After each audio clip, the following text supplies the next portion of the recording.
Hello Canada, spectacular September Saturday night in Commonwealth Stadium. It is the rematch between the Eskimos and the Stampeders. Eskimos trying to avoid a sweep and end a 10-game losing streak against their provincial rivals. And the man at the helm, after much debate, will again be Matt Nichols. Mike Riley hardly through this week, so Nichols makes back-to-back starts in this battle. He'll have a little bit of help offensively this time out as Fred Stamps makes his return to the lineup for the first time since late July against these very Calgary Stampeders. And of course, the key on the other side, John Cornish, a monster on Monday, and he's been a nightmare against the Edmonton Eskimos. Over 1,000 yards in his last 8 starts against the provincial rivals. John Cornish, 163 yards 5 days ago. John Huffnagel, 17-5 lifetime against the Edmonton Eskimos. 8-1 his Stamps on top of the West. Chris Jones and his Edmonton Eskimos. What a transformation this season under Jones. 7-2. We're ready to go here.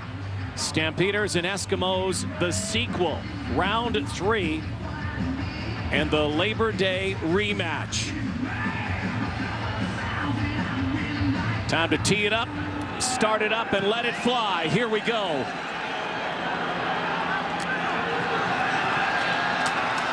And bursting up the middle,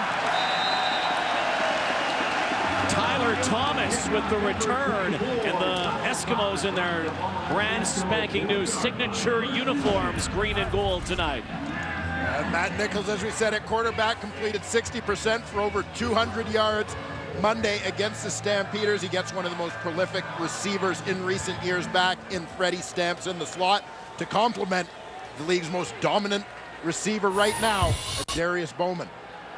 Nichols shotgun, the handoff, and bursting right side is Kendall Lawrence. Our starters to watch are brought to you by Napa Auto Parts, where custom advice comes standard. And it's all about these defensive ends for the Calgary Stampeders. Of course, Charleston Hughes, 9 sacks in his last 5 against Edmonton. Sean Lemon getting on a roll on that other side, 3 sacks in his last 3 games. He had a big one on Monday, as did Deron Mayo. 4 tackles, 1 sack for him against the Esks. 2nd down and 9. Stampeders load up the box and they bring it, and Nichols throws it and overthrows the intended target, CFL leading receiver Darius Bowman. So a very quick 2-and-out for the Eskimo offense. A little bit of stunting up front from that Calgary Stampeder defense. They're going to end up bringing the linebacker, Deron Mayo, all the way from that A-gap. He's going to end up looping around to the outside late here. That flash of white between he and Charleston Hughes in the face of Matt Nichols forced him to get rid of that ball. Hugh O'Neill, the bearded wonder. First start of the season. Grant Shaw injured in the Labor Day game. Jock Sanders induces a no yards call. 15-yard penalty because he caught that in the air. A 49-yard kick from Hugh O'Neill. Dave Foxcroft is our referee today. No yards. Edmonton, number 40. 15-yard penalty. First down, Calgary. Good field position right off the hop for Bo Levi Mitchell. Well, one of the keys, of course, Bo Levi Mitchell off to this great start. First year as a full-time starting quarterback and leading all starting QBs with that 99.1 rating. John Cornish, as we mentioned, over 1,000 yards in his last 8 regular season games against the Eskimos. Little adjustment on the offensive line as Edwin Harrison checks in at right tackle for an injured Dan Faderkind.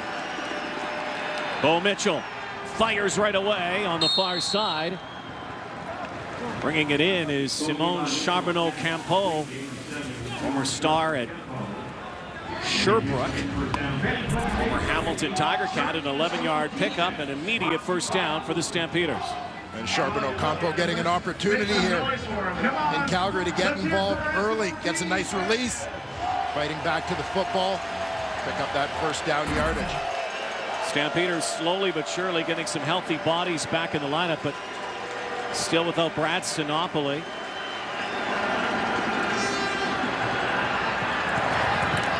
sweep here with Anthony Parker. Picks up half the first down yardage. Joe West is also not with the team. He's attending the funeral of his brother in Texas.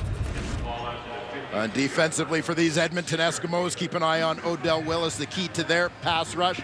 He's gotten a little bit of help from the guys inside, Armando Sewell, and of course Eddie Steele having a terrific year with a career-high 4 sacks thus far. And keep an eye on the middle linebacker, Rennie Curran, just 6 tackles in 2 games against Calgary so far for the middle linebacker. They got to find a way for him to get involved defensively. And the guy who leads the Eskimos in tackles, Bo Mitchell, over the top, and was for Marquay McDaniel, who couldn't curl under that route. So the Stampeders on 3rd and 4 now will bring out Rob Maver, and they'll punt it away. Like cross wires between the quarterback Mitchell and his receiver Marquay McDaniel, leading receiver for these Calgary Stampeders. There you see the break in by McDaniel, but the ball thrown to the outside by Mitchell.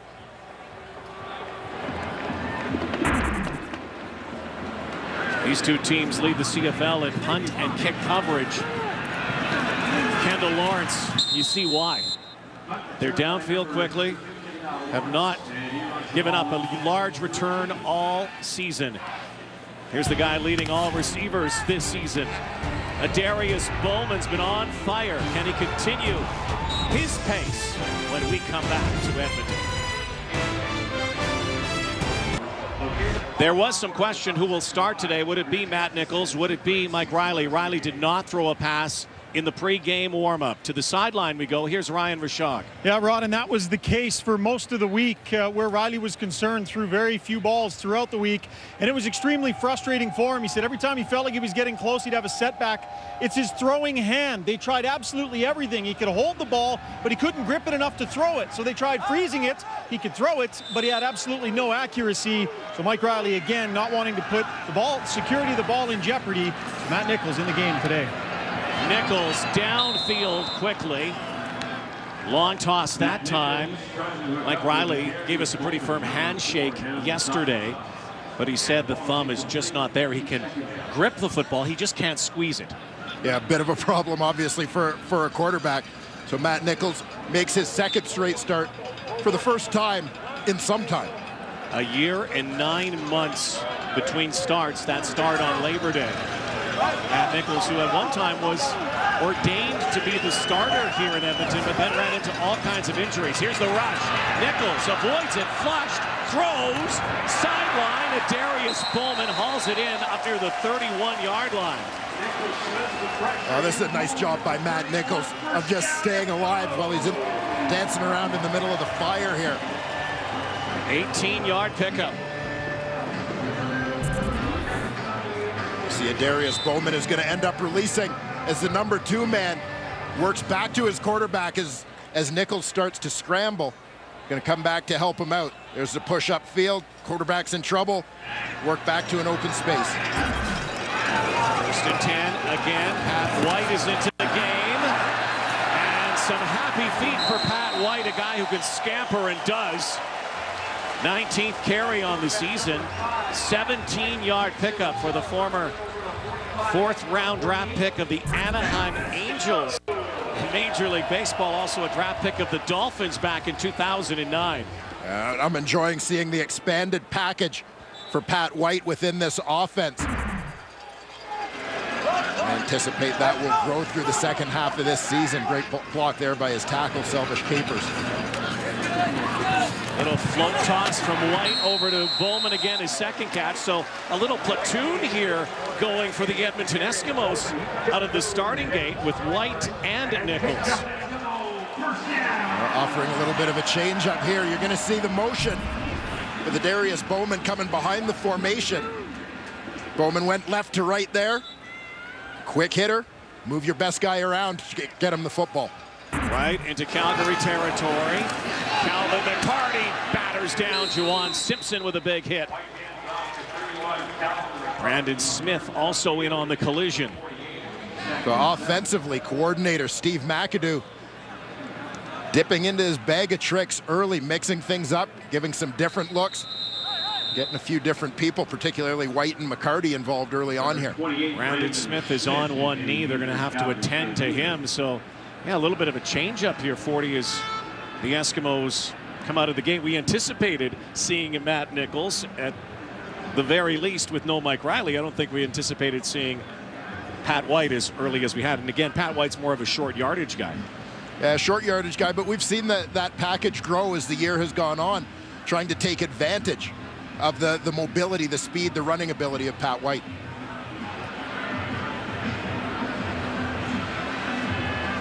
Injured Stamp on the field. Brandon Smith will come back to Commonwealth in a moment. The CFL on TSN is brought to you by Nissan. Innovation that excites.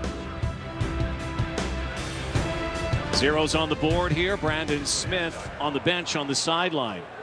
Could be a critical loss for any period of time. Lynn J. Shell, the former Lion, and Argonaut comes into play for Smith.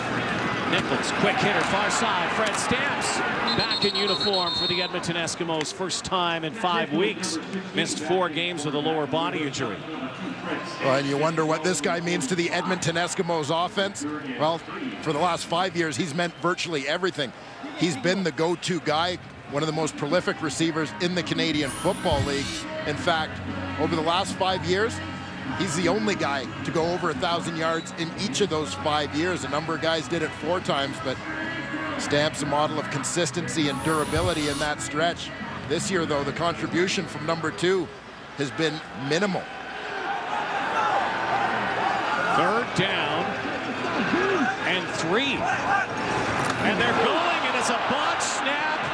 And the Calgary Stampeders, who lead the Canadian Football League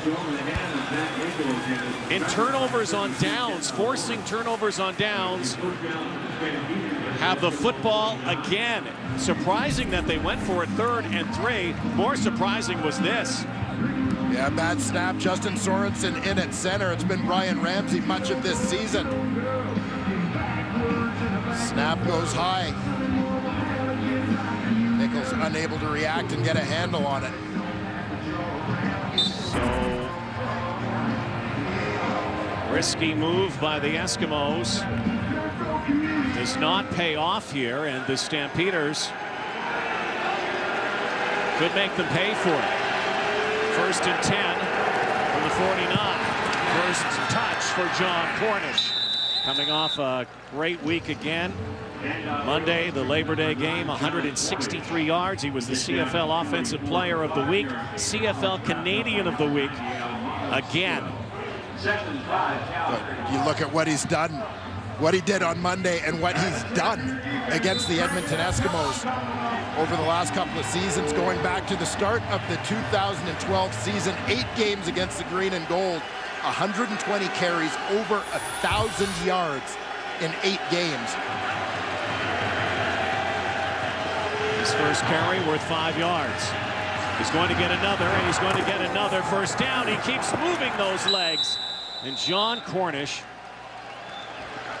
the ball carrier, who again suffered that concussion opening week of the season and then was on the shelf, has been back for 2 games. This is his 4th game of the season only. Keep an eye here on the right tackle.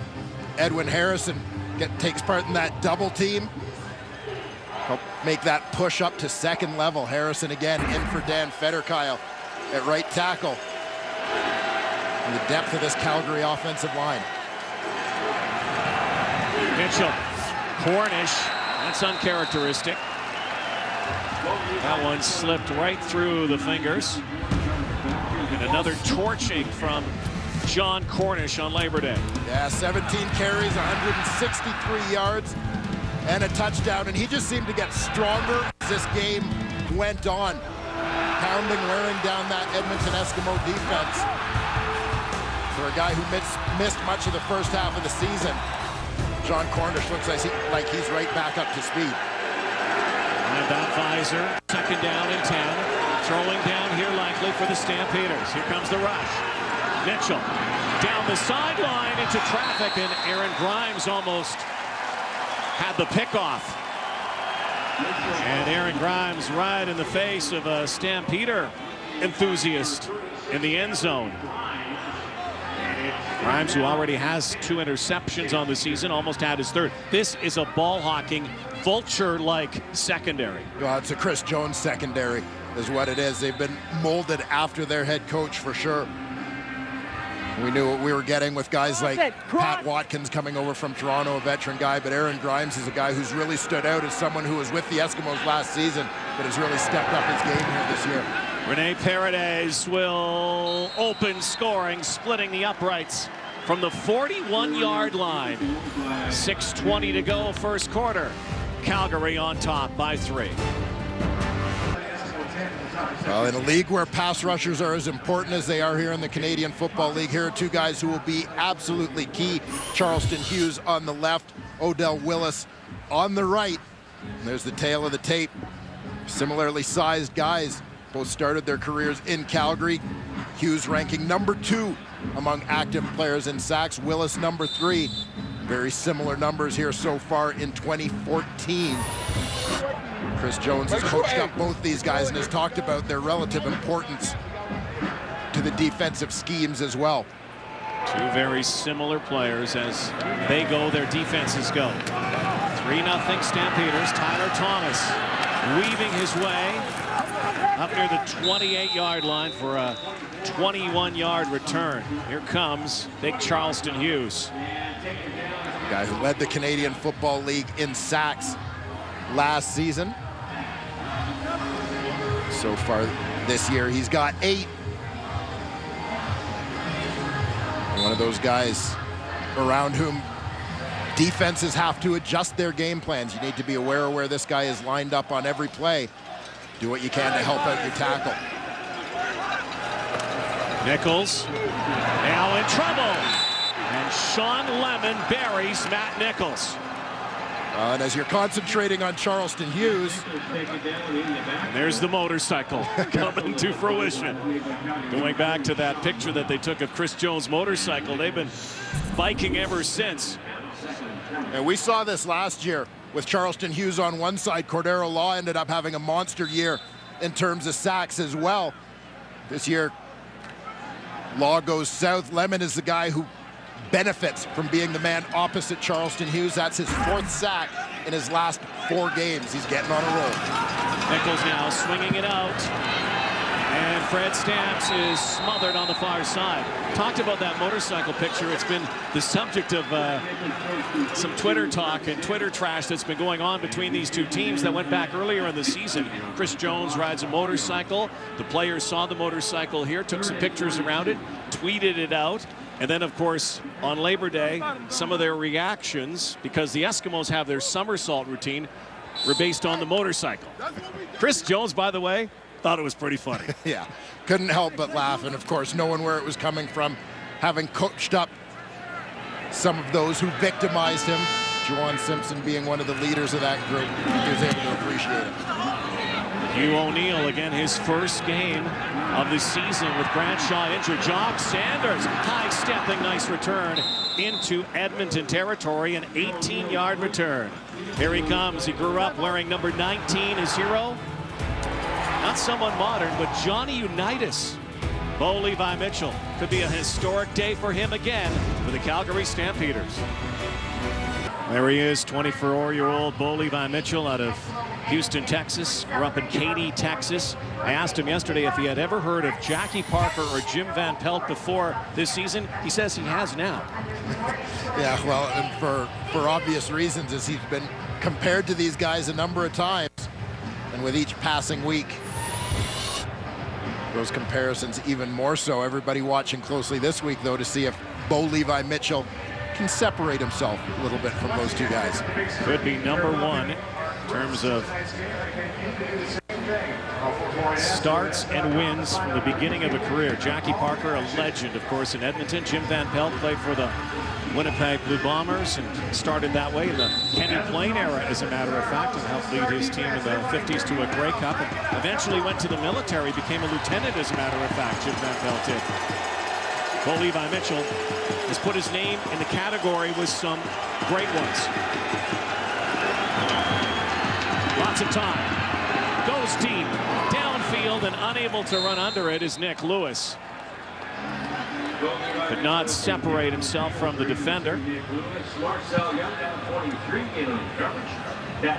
Marcel Young with some blanket coverage downfield on the veteran Nick Lewis. We talked about these great pass rushers and doing things in your game plan to affect them. Watch for the crack block here. Receiver comes down, that's Charbonneau, who's got to pin Odell Willis so that they can try and get this thing to the outside. Stopping him up at the line of scrimmage, allowing Bo Levi Mitchell to show that half sprint look. This O-line has been unbelievable this year, only allowing 12 sacks. Mitchell again throws it. Oh, what a lick. Anthony Parker stood up and brought down by Dexter McCoyle.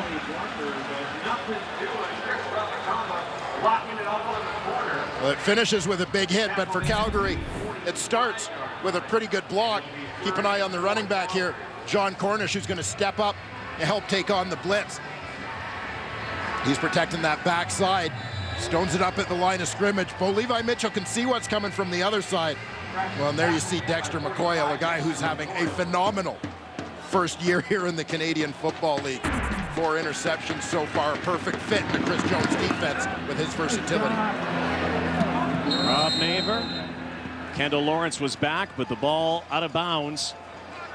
Marching it off near the 15-yard line. Matt Nichols brings his offense back out under 3 minutes in this first quarter. And so far, 2 teams with 2 of the best defenses in the land showing their stuff so far. There's no infraction on the play. First down, Edmonton.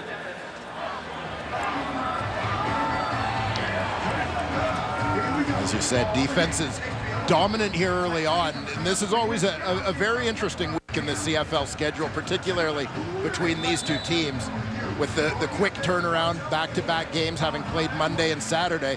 And that's actually an extra prep day compared to what they've traditionally had. It's usually been that Monday, Friday. But in a way, you almost have to treat it like one big game in terms of the time in between, just used for making adjustments. You can't put in a whole new game plan. Pitch pass to Darius Bowman again. How about the start, Dwayne, for Darius Bowman?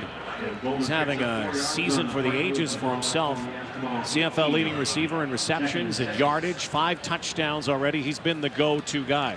Yeah, for sure, and he's really picked up the slack with Fred Stamps having been out of the lineup. He's taken up that challenge, and it goes back even before this year. But Darius Bowman, from the time he returned at midseason last year after missing basically a year and a half, he has been the most dominant receiver in the CFL. Some knee problems for Darius Bowman. The ball is caught there right at the first down marker, and they will move the chains. Here you see Darius Bowman working against Brandon Smith, who's back in that lineup. You see the respect that Smith has to give him. Can't let this big guy in behind you. They had too many men in the huddle, and that was quickly whistled and flagged by Dave Foxcroft.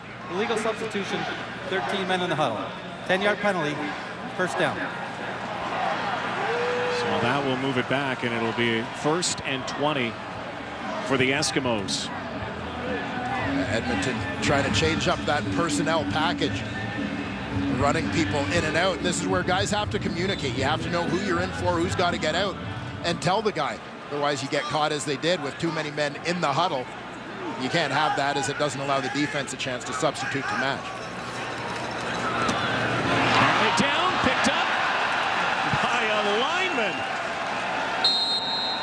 Is that Selvish Capers that caught that?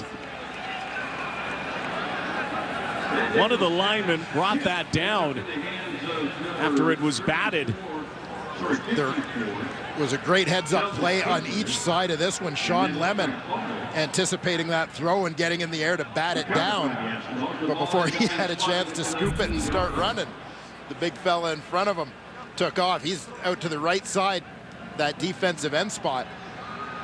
Got the double tight end look here. There you see he bats it down. Not too many times you protect the blind side, and then you're the guy that is also catching the football. Yeah, a little glory for Selvish Capers.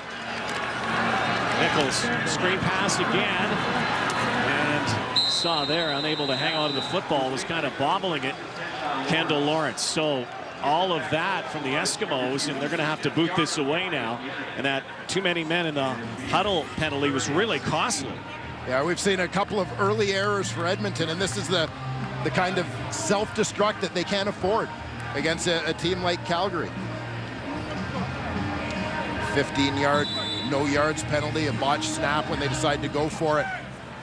A third down situation around midfield, and a penalty like that, self-inflicted wounds. Hugh O'Neill puts his leg into it, a big one. Sends Jock Sanders back to his 40. Nowhere to go. 54-yard kick from Hugh O'Neill. 10 seconds to go in the opening frame here. John Huffnagel, he's been used to having to shuffle people in and out of his lineup due to issues with injuries and so on, but this week an added challenge both in terms of that lineup and emotionally for the Stampeders has been well documented. Receiver Joe West dealing with the recent death of his brother. He's unavailable for this game as he attended his brother's funeral this morning back in Garland, Texas. Certainly our thoughts are with Joe West and his family. Yeah, what an emotional ride it was a couple weeks ago as John Cornish bursts up the gut. That's the first quarter. Just a field goal on the board. Defense is sturdy and solid so far. 3-0 at Calgary. Saturday night in Edmonton. Great night for football. The Labor Day rematch.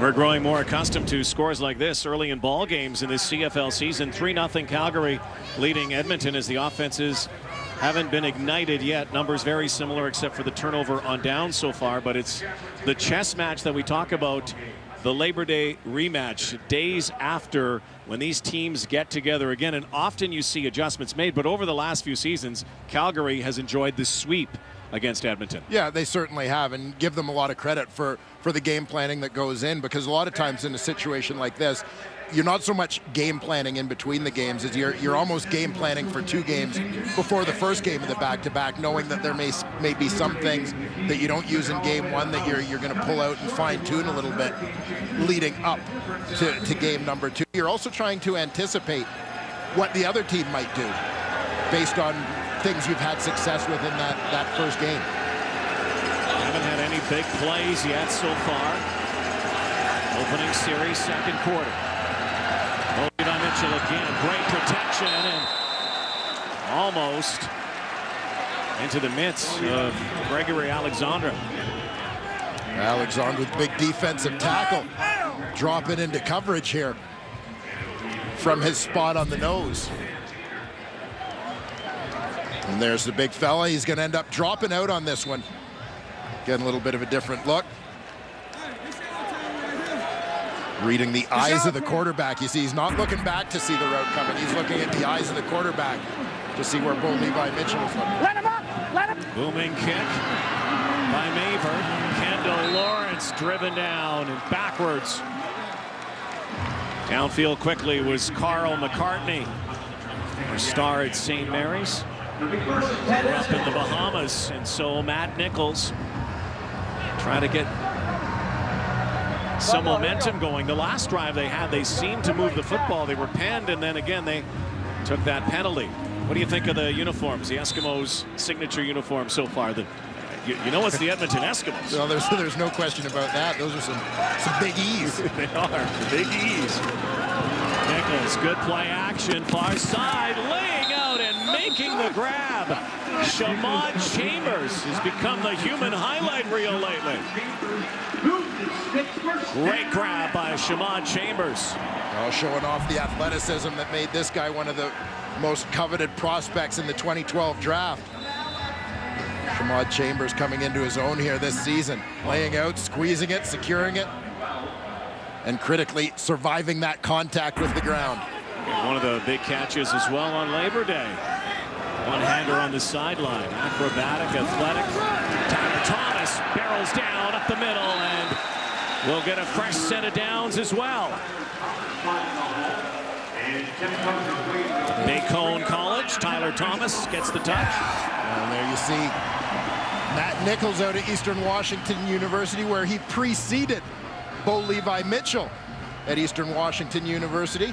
A couple of former Eagles star quarterbacks. They've had a pretty good run there. You had bookending those guys prior to Nichols. You had Eric Meyer, who was a Walter Payton Award winner. Big day for Eastern Washington. Those of you watching in the United States. By the way, Bo Levi Mitchell's brother, Corey, is a receiver for Eastern Washington right now. There's another pretty good Eastern Washington player out on the field today as well. Well, J.C. Sherritt, part of that Eastern Washington pipeline as well. But you talk just about these quarterbacks.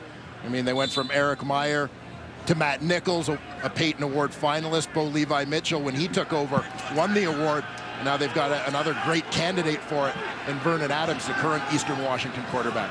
2nd and 10. Nichols, strong arm, looking for Fred Stamps.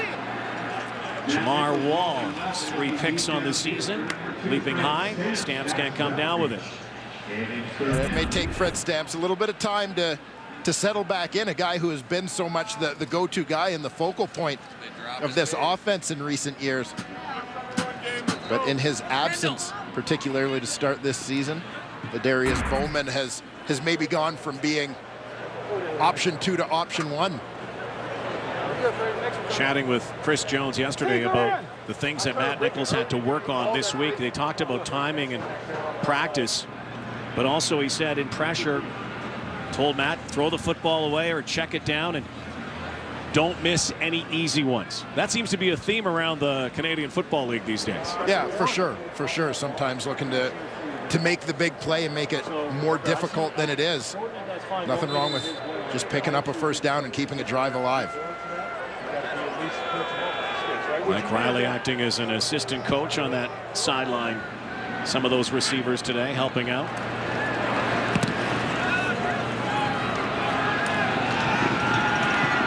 Jack Sanders in the shadows to the sunlight. Corbin Sharoon drops him. Well, Bo Levi Mitchell, those are 3 names. Levi is his middle name, but why Bo? I'll tell you when we come back. Now Bo Levi Mitchell getting ready to go back to work. Levi, the middle name, is after his great-grandfather. Bo is named after 2 sports star Bo Jackson. My mom and dad, we're actually a baseball family, believe it or not. They named everybody, all our boys, after baseball players back in the day. So, you know, I was the one that got lucky with Bo. My little brother's name is Scooter, and he was named after Scooter Tucker, who I think was a backup catcher. I think my dad met the guy, loved the guy, you know, that kind of thing. But no, it's a great story to have behind your name. Well, Bo said yesterday he loved baseball as well. He was a pitcher and a catcher. Brothers all named after ex-Houston Astros. And John Cornish stopped for a loss. Marcel Young had the initial contact. Great read and react defensively here from that Edmonton defense. You're going to see, coming from the backside of this, you're going to see Pierre Lavertu, backup offensive lineman. He's going to lead around the backside of this. He's going to be the puller. He goes up inside. Cornish tries to go outside. Runs into a little bit of run support from the secondary. They actually gave him forward progress on that play, so no loss. It'll be 2nd down and about 9.5. Here's the rush again. Mitchell, and he's dropped in the backfield. Bo Levi Mitchell is sacked by Cameron Sheffield. Swarming in. And this offensive line that leads the league in sacks allowed gives up their first today. Well, and Sheffield's on the move just before the snap, but the Stamps do a pretty good job picking it up. As you see the receiver, Nick Lewis, on the right side of the screen. He comes down to help out in the scheme. He's got him, but even between he and John Cornish, a little bit of a mismatch on a defensive end. Cameron Sheffield's first sack. This kick is short. There's a penalty flag, though, back at the 24-yard line. And sort this out.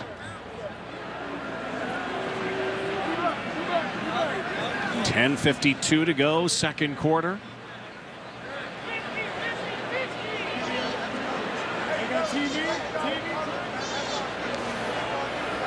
After the punt, holding, Edmonton number 40.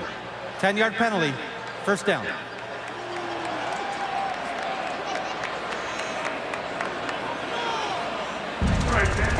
Well, the Eskimos, the boys of Somersault, do it again. Cameron Sheffield gets them rolling. Already a Lemon drop in this game. Sean Lemon, who used to be part of the sack squad here in Edmonton, has 4 sacks in 4 games with the Stamps. With more, here's Ryan Rashad. Yeah, Rod, now he finds himself on the other side of the Battle of Alberta. There was a lot of sniping back and forth going on during warm-up, most of it friendly. He said he keeps in touch with a lot of his old teammates, in particular J.C. Sherritt. They're good buddies, and every time Calgary and Edmonton square off, there is a dinner on the line between the two of them. I can't imagine that Lemon eats cheaply so far. Sherritt owes him 2 dinners, potentially 3 if they complete the sweep. Pretty costly out there. Nichols. This is his target, Darius Bowman on the hitch.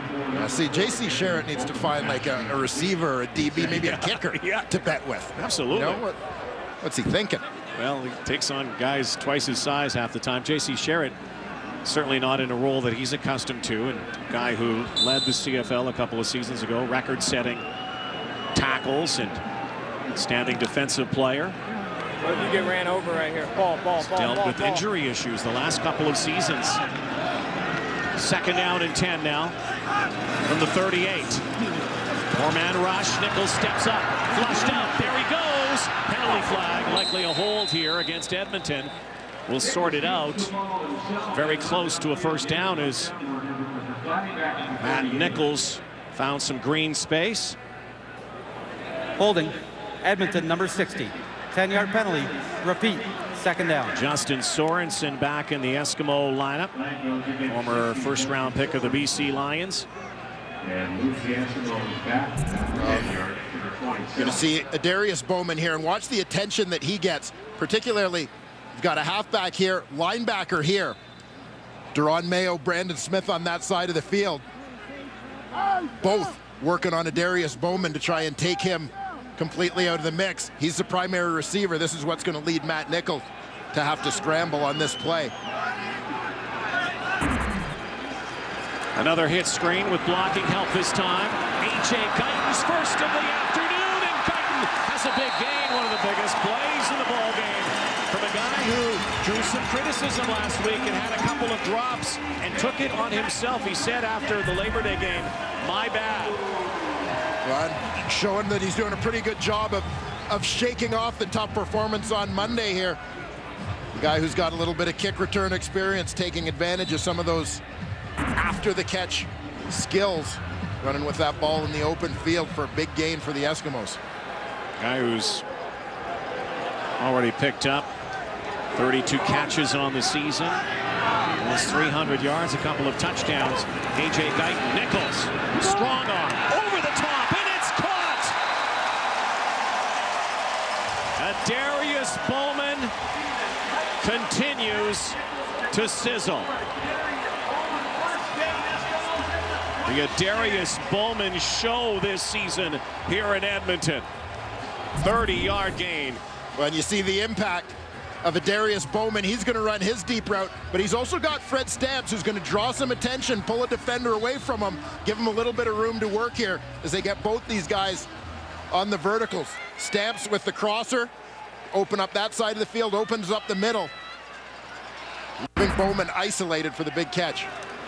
Eskimos looking end zone now, and Jamar Wall is there. That was for Bowman again, finding the end zone, and that goal line has been almost impenetrable for the opposition against Calgary over the last 4 or 5 games.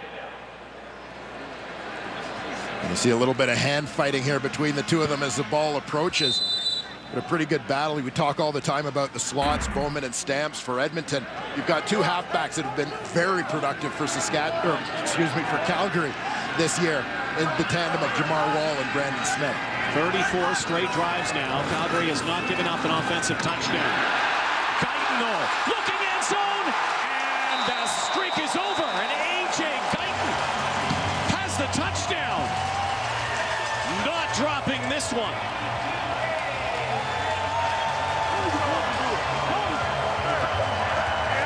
A.J. Guyton missed a couple of gimmies last week, 5 days ago in the Labor Day game. Not missing this time. Well, it looked like he got a little help there. You see the defender trailing him. Ends up going down. There's Keon Raymond.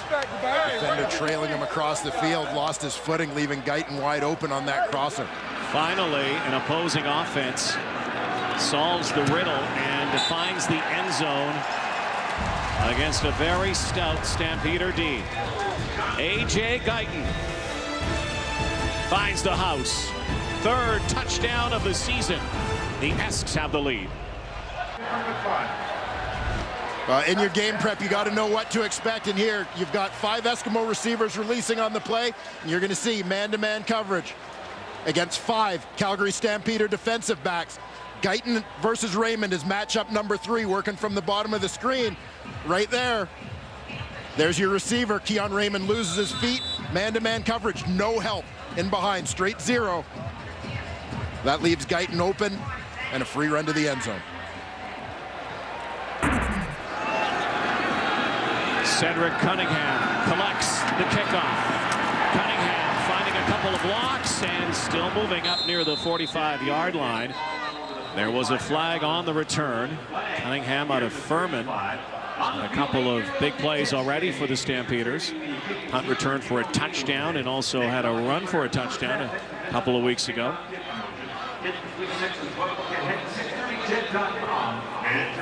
I'll sort this out. 7-3 Edmonton. Illegal interference, Edmonton, number 85. It's a 10-yard penalty, 1st down. Yeah, baby. We here today. You rebounding. Edmonton. I don't know what to say. A.J. Guyton might be a little camera shy. Well, he can let his play do the talking right now. A couple of big ones on that touchdown drive. There was a key word there, rebounding. Bouncing back. That's the theme of the week for A.J. Guyton. Quite a bounce back. Bounces into the end zone. Now the Stampeders look to answer. Not a lot of offense from this usually solid offense. Cunningham gathers it in up near the Edmonton 48-yard line. Looks like he's going to be 2 yards shy. And you saw a little bit of play action there, and the resulting time provided Bo Levi Mitchell to throw that football based on the success Cornish has had running the football against Edmonton, particularly on Monday. Bo Mitchell goes right side, and he is dropped right there. Patrick Watkins ran into Mitchell around the edge, and he's going to be shy here, so it will be 3rd down. It looks like they're about a half-yard short. They'll bring the big bodies, and they'll bring Drew Tate out. Yeah, that was a pretty good reaction from the boundary side of that Edmonton secondary. Pat Watkins, Aaron Grimes getting involved on the play.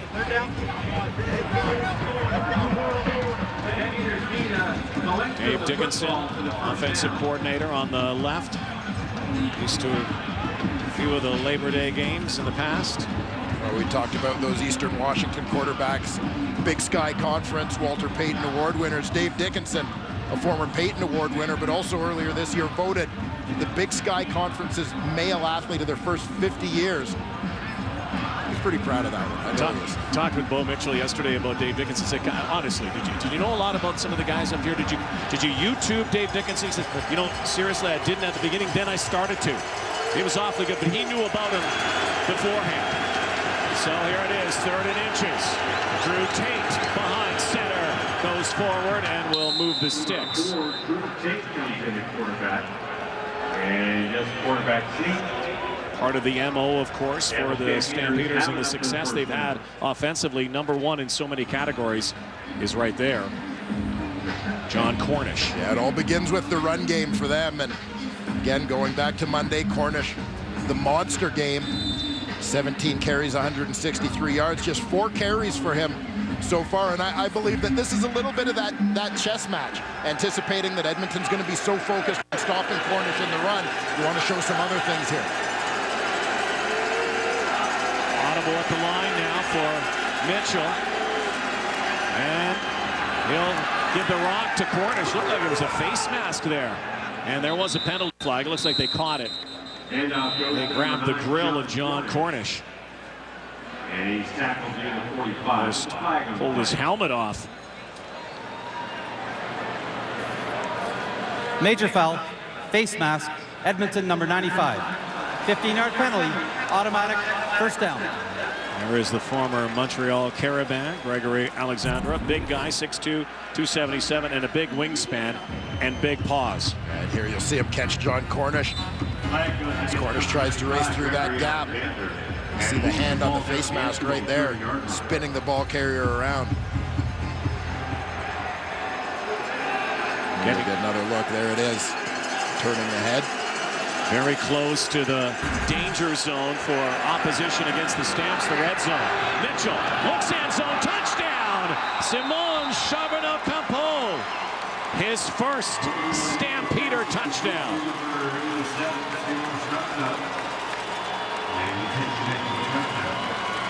On this one, a quick hitter. Bo Levi Mitchell seemed to know where he was going with this one. Right away, Charbonneau-Campeau to the left side of the screen. There you see play action, holds that pass rush a little bit. They're covering everything underneath, but no help deep. Over the top he goes for the touchdown. Mitchell, of course, the holder for Rene Paredes. Charbonneau-Campeau's first CFL touchdown. Played 2 seasons in Hamilton. Only had 4 catches in 2012, 5 in 2013. His first season with Calgary, his 9th catch and his first CFL score. And here you see Charbonneau-Campeau, the number 2 receiver, to that wide side of the field, bottom of your screen, gets a good release. Aaron Grimes doesn't get much of a piece of him. He looks like he's looking for a little bit of help from the inside, but the safety is pulled towards the other side of the field. So Grimes has no help to the inside, and Charbonneau has plenty of room to work. Suddenly the chess match has taken on a different tenor now, with the offense is starting to get a spark here in a game that feels like a playoff game, doesn't it? Well, I think anytime these two teams meet, and particularly in this home-and-home series, there is always a certain intensity, and we know that's been heightened by the success that these two teams have enjoyed through the first half of this season. Calgary has already won the season series. They won the first 2 meetings. Edmonton trying to prevent the sweep, and they've also lost, as we mentioned, 10 straight to the Stamps. Tyler Thomas churning now, batters forward up near the 35-yard line. So a great counterpunch from the Calgary offense after the Edmonton score. Now, we just talked about the intensity happening between these two teams right now. It's not just the players. You see Chris Jones getting a little bit fired up on the sidelines after clearly missed assignments on that touchdown play. Longtime assistant and defensive coordinator in a variety of stops. We've seen that from Chris Jones before. Just not as a head coach this season now. Nichols looks one way, jukes, and then does the hook slide. Dropped the football, but he was clearly down. And Nichols tried a couple of pump fakes there as he was already over the line of scrimmage. Wasn't exactly a stylistic hook slide. Yeah, forced out here. He picks up a nice little block right here. I think that was Lawrence under on Mayo. More of a flop. It'll be second down and 8. 10-7 game. Nichols with the rush on, slings it, and very close to being picked. Jamar Wall, who did not have a pick Monday, but had 3 interceptions in 3 successive games. Former Texas Tech Raider star almost had this one. There you see the receiver and the defender, Jamar Wall. He said an emerging ball hawk here in the CFL with 3 thus far. Got the hands on that one, but unable to pull it in.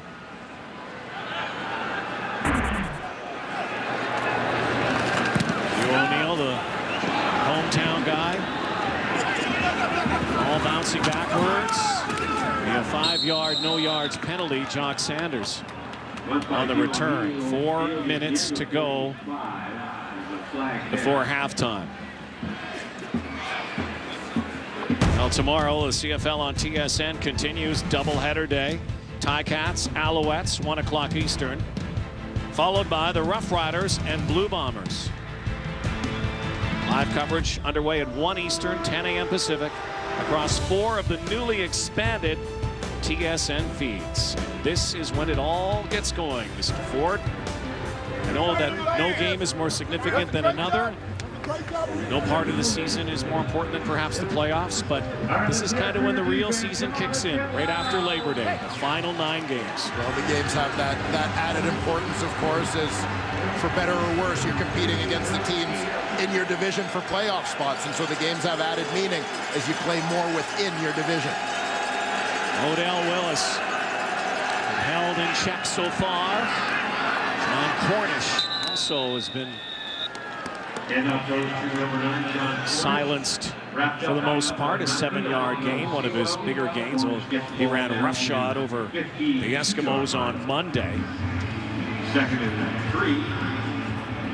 The Stampeders frequently in this ball game employing formation with 6 offensive linemen, using Pierre Lavertu as a wingback or extra fullback in there. The offensive lineman, first overall pick in there for some extra blocking help. Cornish again, high steps, and John Cornish. Little dodge, little zig, little zag, big cut, and that's why he was the most outstanding player in 2013. 14-yard gain this time, easy first down. John Cornish right behind his quarterback, Bo Levi Mitchell here. He shows he's got a few dance moves there as well. 3-minute warning before halftime.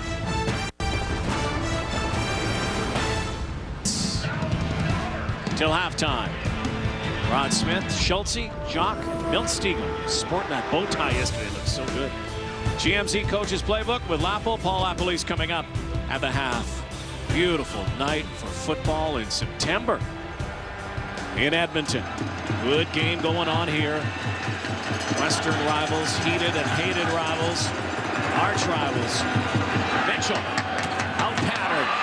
Marquay McDaniel has room to the 10, to the 5, and he gets down at the 1. Thought for a moment he had got over that goal line, but what a play for the Stampeders. Marquay McDaniel hauls it in, goes for 38 yards. Well, this play is textbook. There's a great release. Look at the great feet by Marquay McDaniel to get open there. Now he had the deep routes behind there on that same side of the field, so all the defenders had their backs turned, allowing them to turn it up. Bo Mitchell, will he get in? Yes, he will. Touchdown, Calgary. Bo Mitchell's 3rd rushing touchdown of the season. Earlier threw for his 14th. And suddenly the Calgary Stampeders, when they were down 7-3, are starting to own the final couple of minutes here in this first half. And you saw John Cornish get in behind Bo Levi Mitchell there, giving his quarterback a little extra boost when he hit the wall. Well, John Huffnagel, his team 8-1. Small wonder when you have not trailed at halftime all season long, and it looks like they will not again. Up 17-7, and tables turned very quickly here. Marquay McDaniel with his 4th major of the season, the former Hamilton Tiger Cat out of Hampton. And here you're going to see Marquay McDaniel's got the out route here, but it's also important that these other 2 receivers to that side, that's Charbonneau and Price, get their outside releases. They get the heads and bodies of their defenders turned, so they don't see the out route coming. So that means that once Markway McDaniel beats his guy, ball's on its way, nobody else is looking that way to come off on the route and come up and make a play. That allows him to make the catch, turn it upfield, set things up, set the table for that touchdown by Bo Levi Mitchell. And then it's Mitchell. You see him stopped up, but John Cornish adding a little extra momentum there. Silencing this Commonwealth Stadium crowd. Again, the Eskimos on the A.J. Guyton touchdown took the momentum. The Stampeders rallied back with 2 touchdowns in 5.5 minutes to have the lead right now. Tyler Thomas has some room if he wants it. But look at Charbonneau Campo downfield quickly. Not only a guy who scores a touchdown, but also downfield quickly on specials. And so 2:22 to go before the half, and Matt Nichols is going to try to put them back in scoring position. And important here going into the break. Try and get a little bit of that momentum back, get the crowd back behind you if you're the Edmonton Eskimos. Good numbers for Nichols, 11 of 17, 128.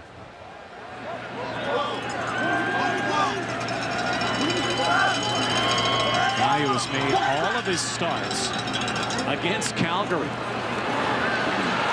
Bursting outside again is Guyton up near the 40. So A.J. Guyton has provided a spark offensively. Already 67 yards on 3 catches. And you'll see here Guyton to the far left side of your screen. Stampeder defense is basically going to end up sort of flattened out across that line as they blitz. So if the receivers get a block, as they do, things open up nicely as you see Kuhorn, Freddie Stamps trying to get on their guys downfield. Nichols looks once, looks again, and now in trouble. Will let it go the other way, and Kendall Lawrence does well to hang on. Brandon Smith back in the game after an early injury, a 2-yard pickup. Big bop here.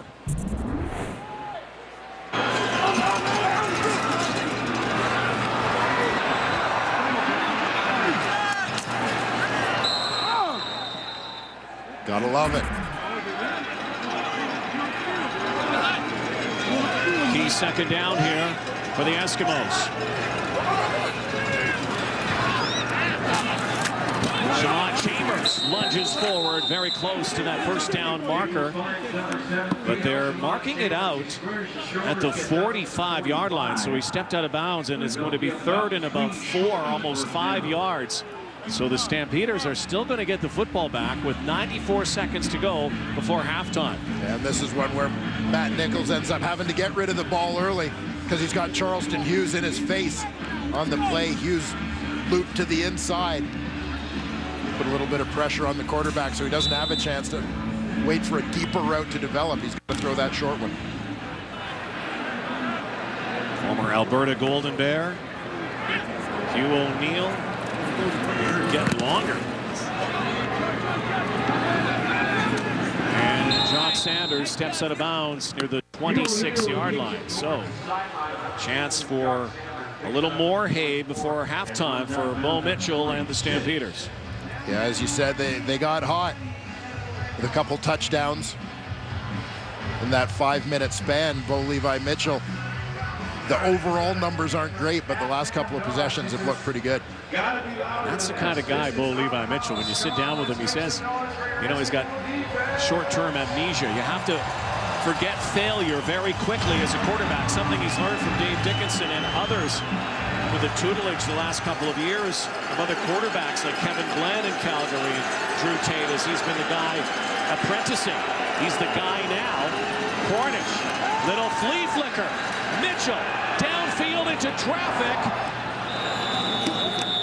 and was looking for Mo Price. Give all sorts of credit here to the Edmonton Eskimos secondary that they didn't bite on this one at all. Couple of deep options there on the flea flicker for Mitchell, but that secondary, including Pat Watkins, there you see Chris Robacumba and Procedure. both the Foster. No end, Calgary. The penalties declined. Second down. Well, would not have mattered anyway, but love the creativity.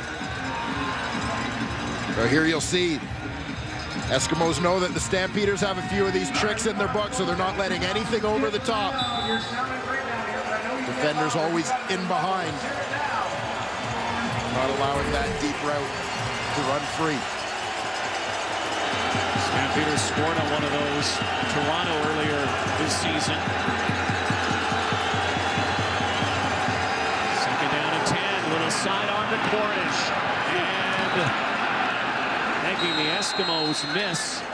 But now Edmonton will get the football back. So nothing ventured, nothing gained. A minute 10 to go here.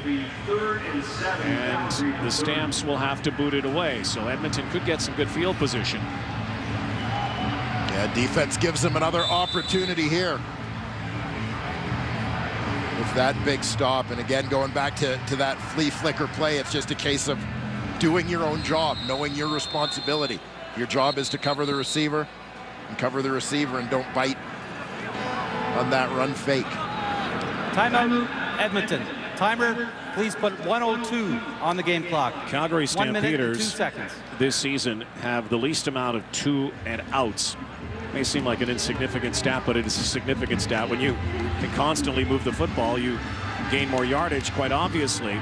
They've already had 4 2 and outs in this first half. And that says something also about this Edmonton defense, which comes in ranked number 1 in net yardage allowed. I have a feeling from a Calgary point of view in the second half of this ball game, we're going to see even more of John Cornish than we've seen in the first half.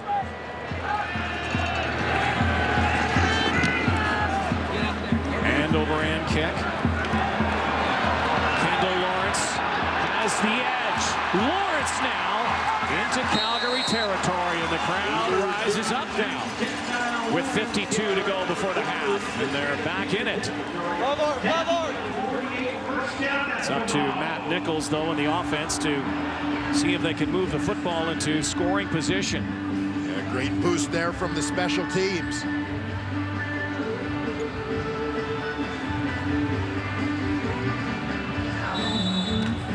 Matt Nichols being in a hurry-up situation, under a minute here to go.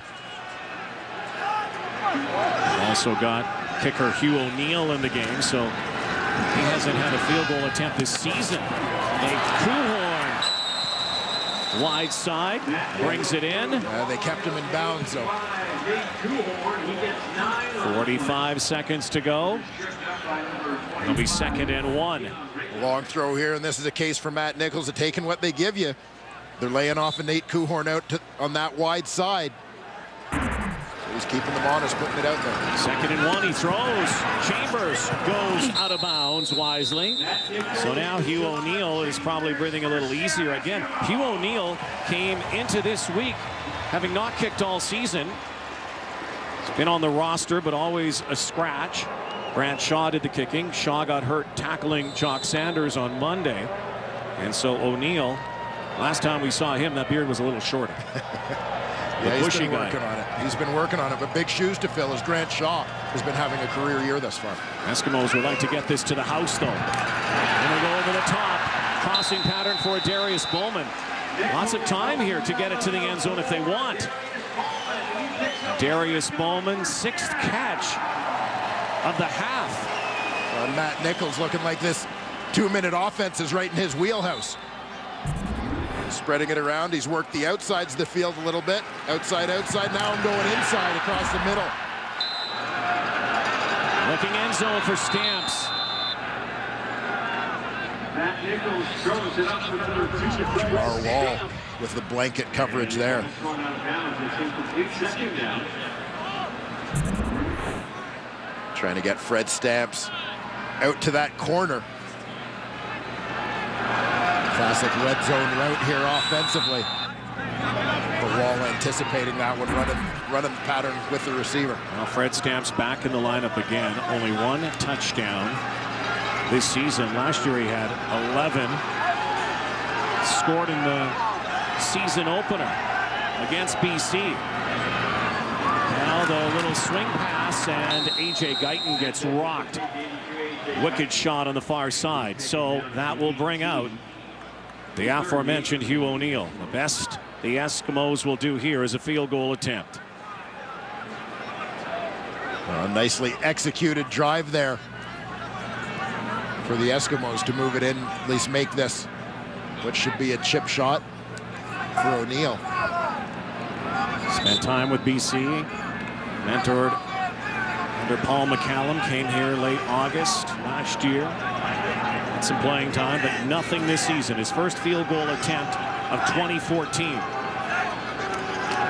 There's the hole in the kick, and it is good.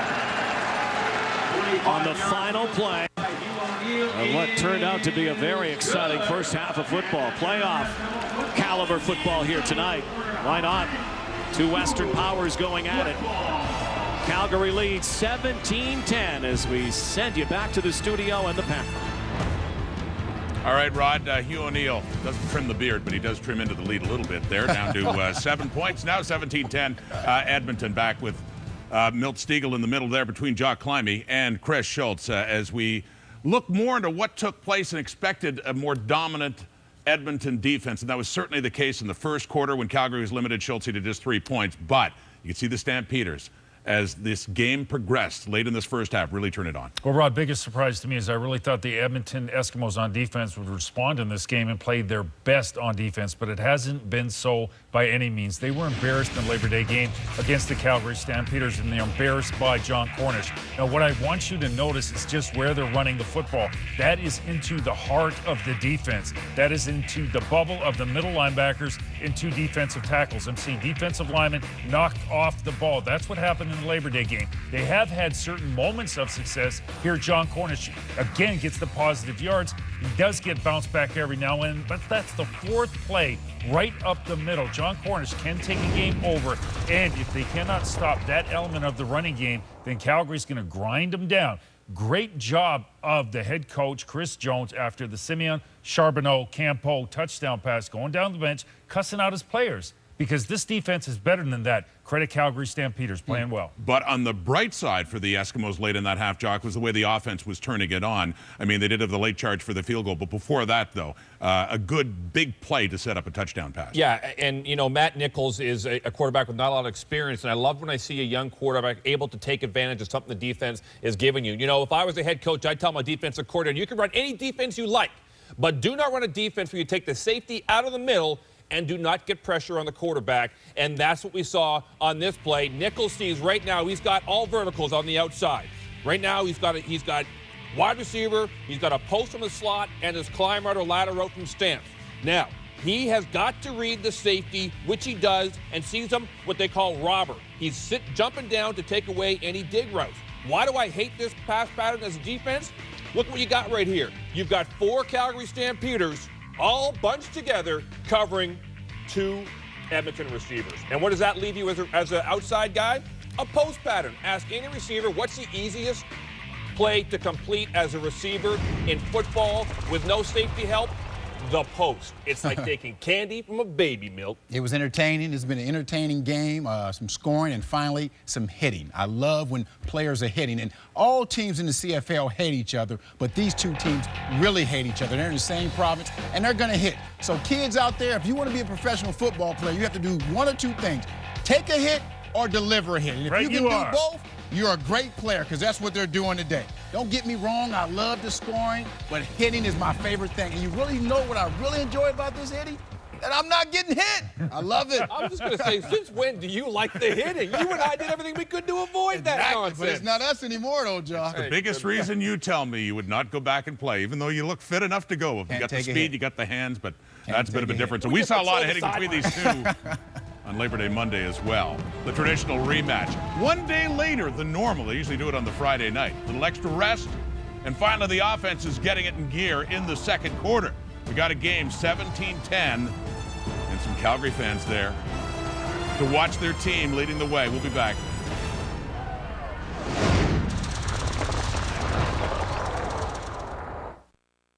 Only 3 points in the first, 24 points in the second quarter. The Eskimos trail 17-10. Here's quarterback Matt Nichols with Ryan Rashad. Matt, close to 180 yards passing for you, but maybe more importantly, a major against Calgary. It's not happening often these days. Was there some relief in punching it in? Oh, as an offense, when we feel like a couple touchdowns got away from us last week, we want to make sure that we get in the end zone. So we also would like to finish off that last one. Had a good chance there to Freddie, but I think the offense is moving the ball. First quarter, we kind of did what we did last week and shot ourselves in the foot. We've kind of fixed some of those things, and offense is able to get rolling. Thanks, Matt. Yeah, appreciate it. Well, Chris Jones, his Eskimos will kick the ball to the Stampeders here. John Cornish, not near the numbers yet, what he did 5 days ago down south in Calgary.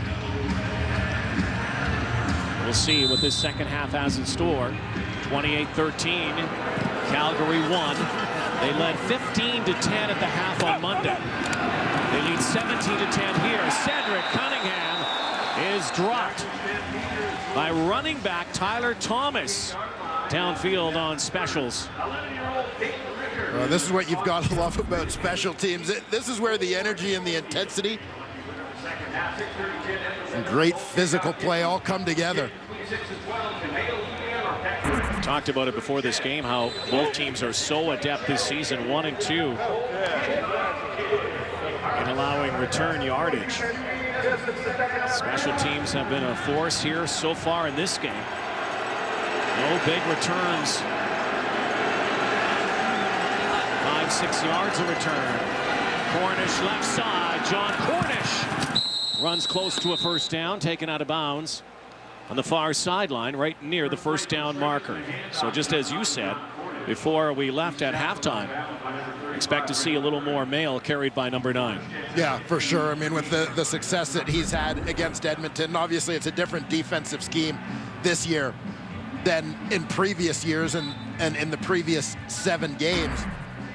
But, I mean, in terms of having that success on Monday, and Cornish has been able to find a few holes, carve out a couple of pretty decent runs in the first half of this ball game. I'd say you want to get the ball in his hands, wear down that defense. Don't let the defense dictate what you're doing. Don't overthink it. Get the ball to your best offensive weapon. Indeed, it is a first down. 55 yards on the ground for Cornish so far. We'll get the rock again. Randy Curran stands him up. Eskimo middle linebacker who was chomping at the bit and frothing yesterday when looking forward to this matchup. Felt that his team had a bit of a butt kicking on Monday, especially when Cornish ran right over them. And there you see the middle linebacker, Rennie Curran. He's going to step up and fill here as Cornish cuts back. And there's Curran waiting for him in the hole. And this for Edmonton to be successful, as far as I'm concerned, Rennie Curran's the guy who's got to be the difference maker defensively. Edmonton's leading tackler.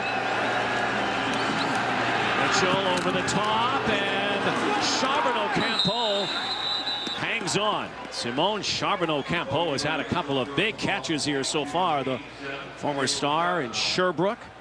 Well, this is a guy that drew a lot of comparisons in his college career to Andy Fantuz, based on physical size, based on their production at the CIS level and so on. Slow start to his CFL career, but really finding life after a trade that brought him to Calgary in exchange for fellow Canadian receiver Spencer Armstrong. Cornish on first down. Charbonneau Campeau has his first CFL touchdown in this game, so having a bit of a breakout here. 3 catches, 53 yards, a former 4th-round pick, 25 overall from the Hamilton Tiger Cats in 2012.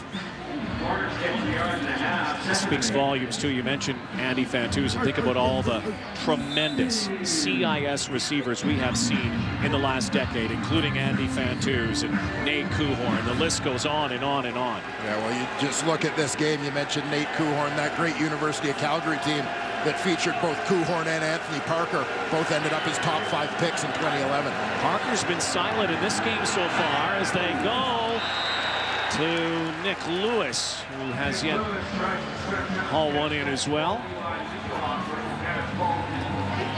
It's a 12th season. Nick Lewis moving close to And Brian Kelly on the all-time list. He's sandwiched number 11 overall between Brian Kelly and Tom Scott. Two pretty good former Eskimo receivers, but what a career Nick Lewis has had. Well, that's kind of uncomfortable territory for a Calgary Stampeder, isn't it?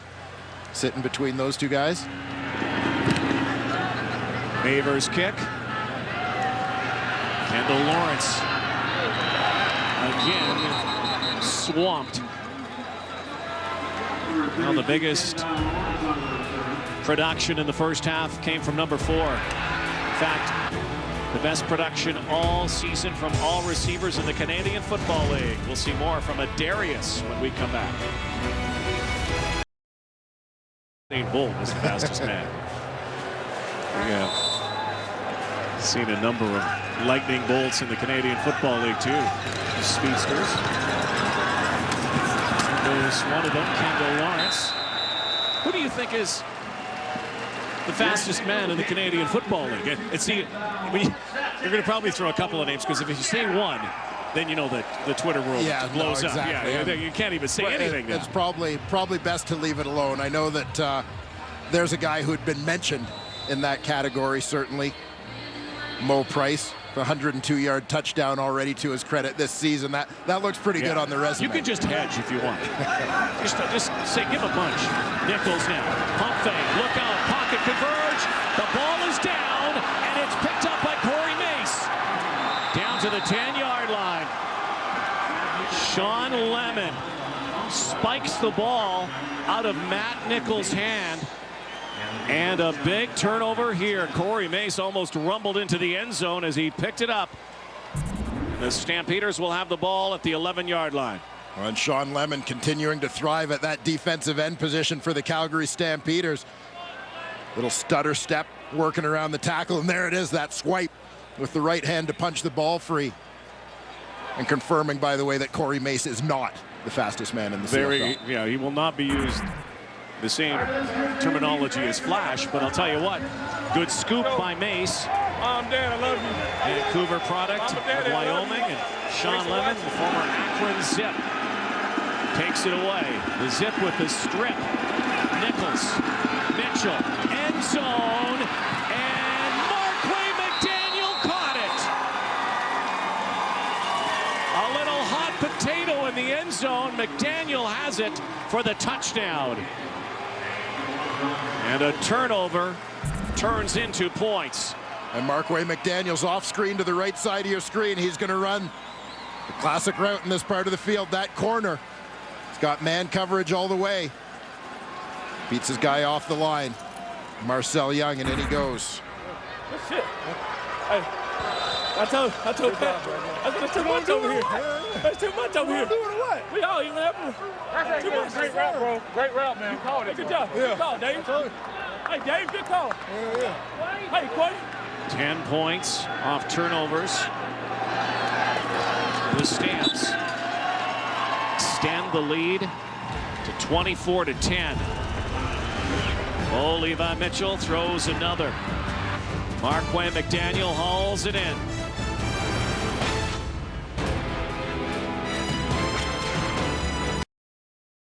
McDaniel's 4th touchdown of the season. And you're going to see 2 shallow routes here. The key one is coming from the number 2 receiver. That's Anthony Parker.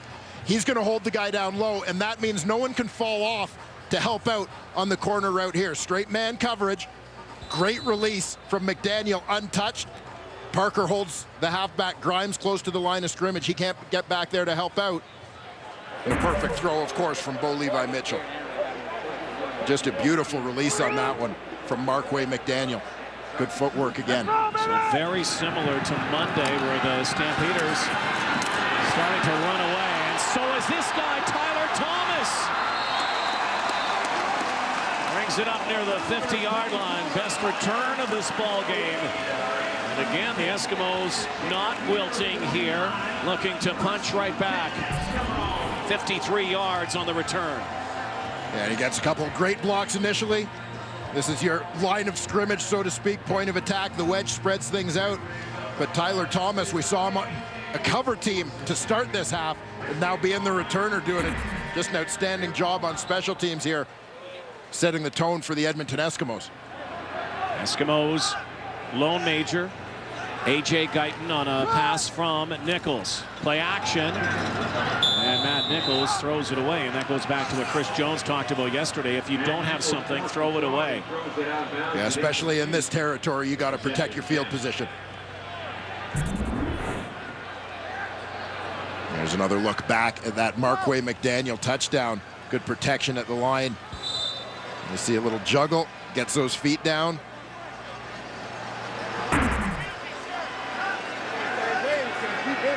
The silent assassin, Markway McDaniel. Strong arming it, looking for a Darius Bowman, and 2 and out after that great return. Eskimos cannot capitalize on it.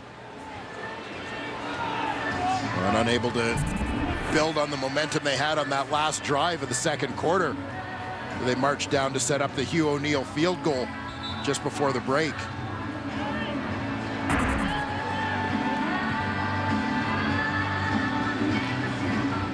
Matt Nichols, 180 first half passing yards for him, approaching his numbers for the entire game on Monday.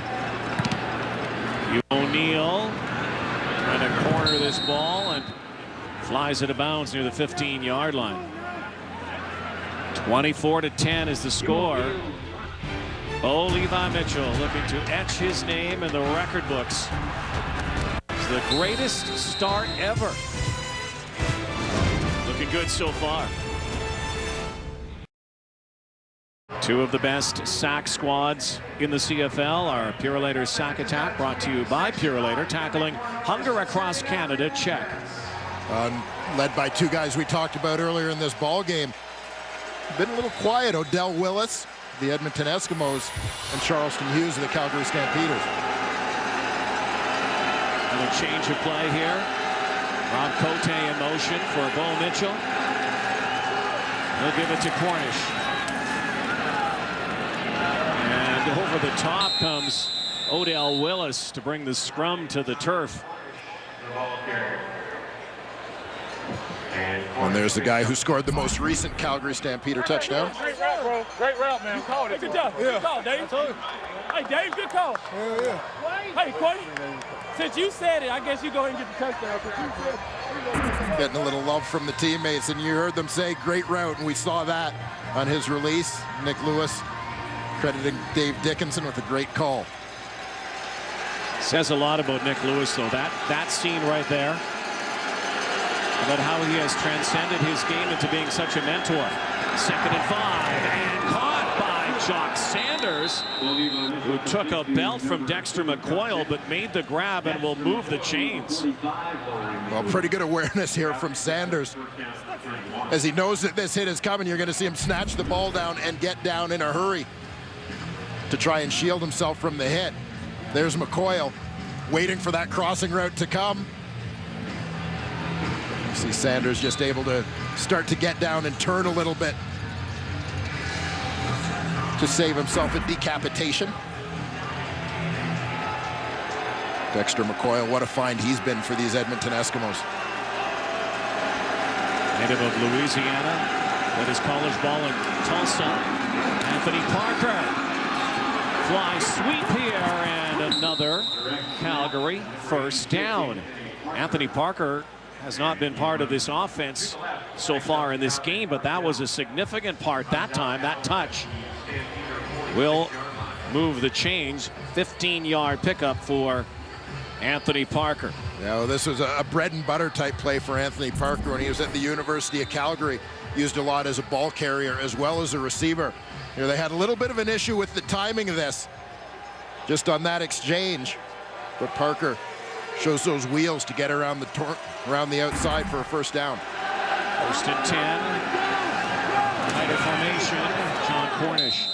Saw Anthony Parker's had a breakout year this year, already more touchdowns than last year. But, you know, if you talk to most of these Calgary receivers, including Parker and Simone Charbonneau-Campeau and the younger receivers, the guy they all talk about as being sort of their big brother is that guy, Nick Lewis. Yeah, and Nick Lewis, as you said, it's been great to watch him make this transformation because it's not easy. This is a guy who's gone from being a perennial 1,000-yard receiver to going from week to week, not necessarily knowing if he's even going to be on the roster or not, but finding other ways to make contributions to help this team be successful. And to accept that role, Nick Lewis says a lot about the guy.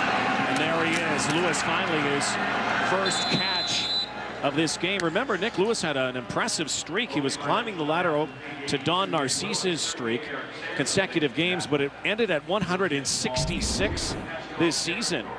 Has not caught a ball until this one here in Edmonton tonight. And we talked earlier in this ball game about Fred Stamps and the model of consistency he's been with over 1,000 yards each of the last 5 seasons. You think about Nick Lewis, over 1,000 yards each of his first 9 seasons in the league, until, of course, last season was derailed by that broken ankle. Broken fibula, and then Timeout, Calgary. again, the streak was also broken this year. He's a guy who has a lot of bravado. He's colorful. He's sometimes controversial.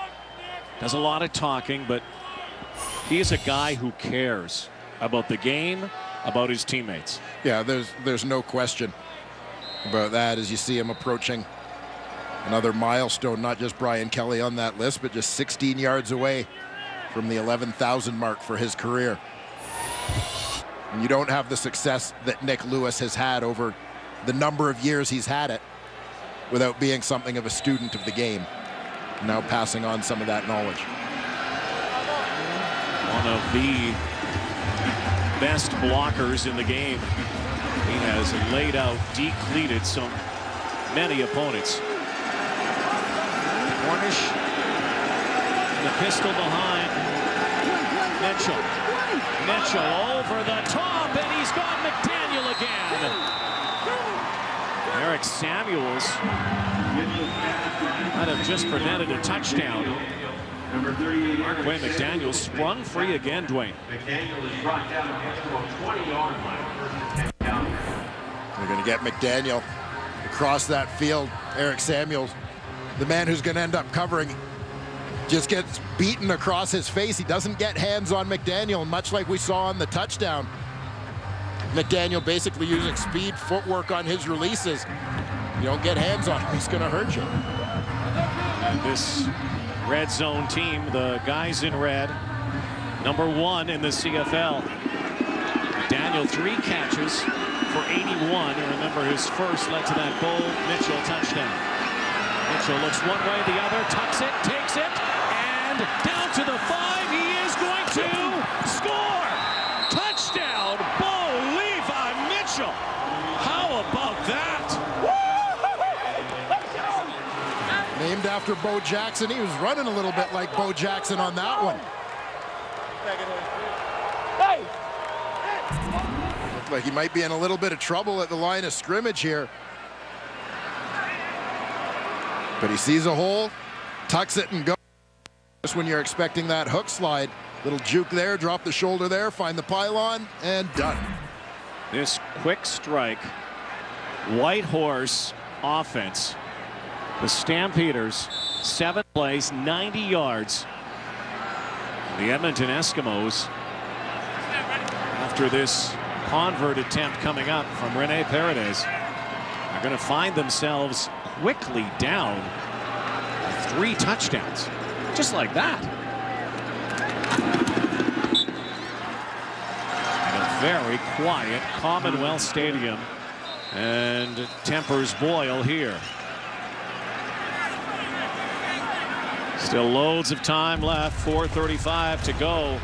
Bo Levi Mitchell adds to his lore already. 31-10 Stampeders in Edmonton.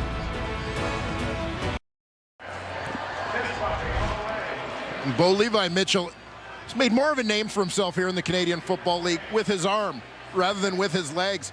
But this is yet another guy who spent a little bit of time in the offseason with one Jeff Garcia. We know that Jeff preaches using your legs. Bo Levi Mitchell demonstrates right there. He knows just how to do that.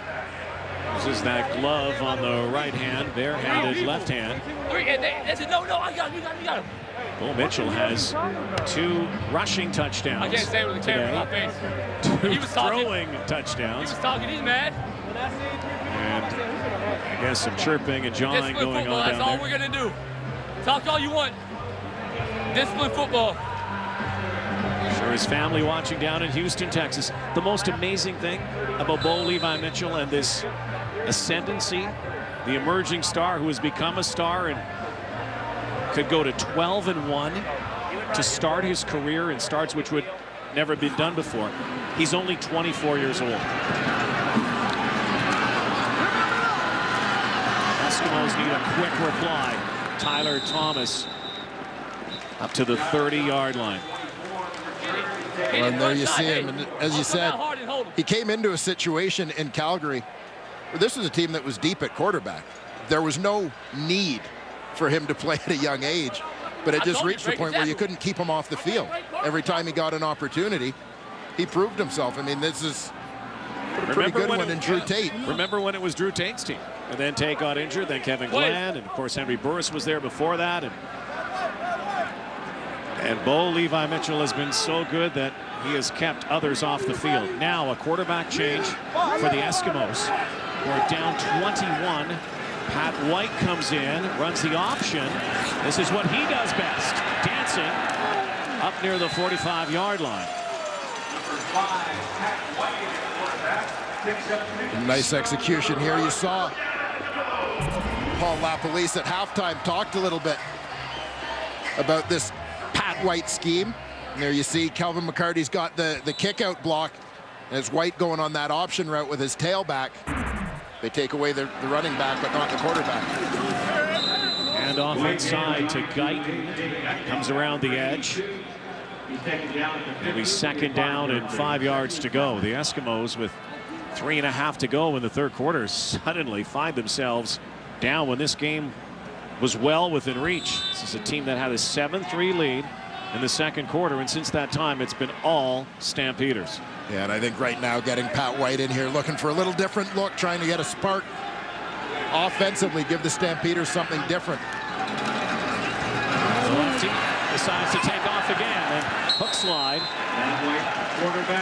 up near the 52-yard line. Nice job on the blocks here from this Eskimo offensive line.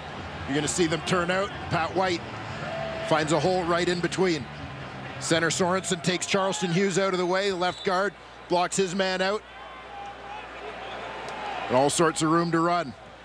So far, he is the Eskimos' leading rusher. 3 carries, 40 yards, and going vertical this time into double coverage, looking for Calvin McCarty out of the backfield. Number 31, Calvin McCarty down the sideline.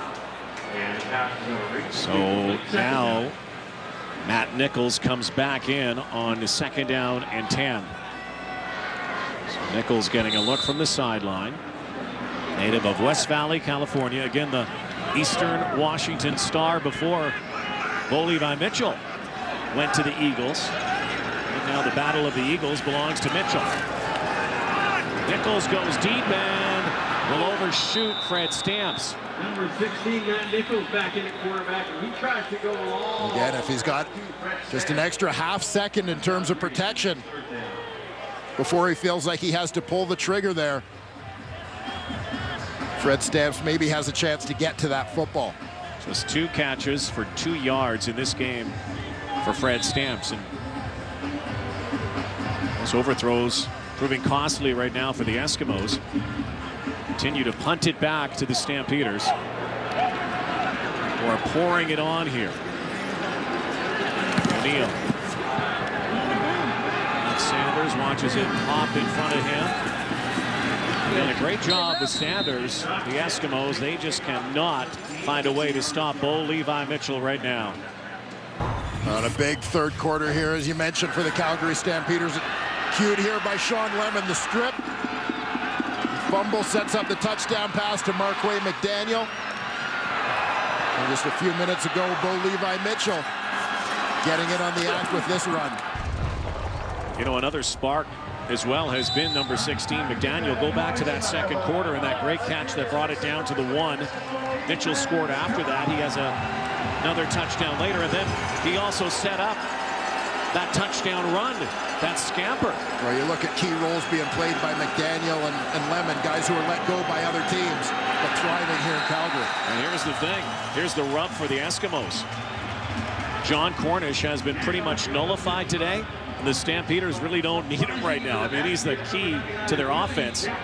They're doing it even without Cornish. Yeah, it becomes very difficult to defend all of the weapons, particularly when you have to devote a lot of your resources defensively to trying to contain Cornish. And that has to be job one when you play Calgary, is making sure that they don't kill you with the ground game, but it can leave you exposed in other places. And Markway McDaniel has exploited coverage a couple of times. John Huffnagel, Dave Dickinson have a treasure chest of weapons here.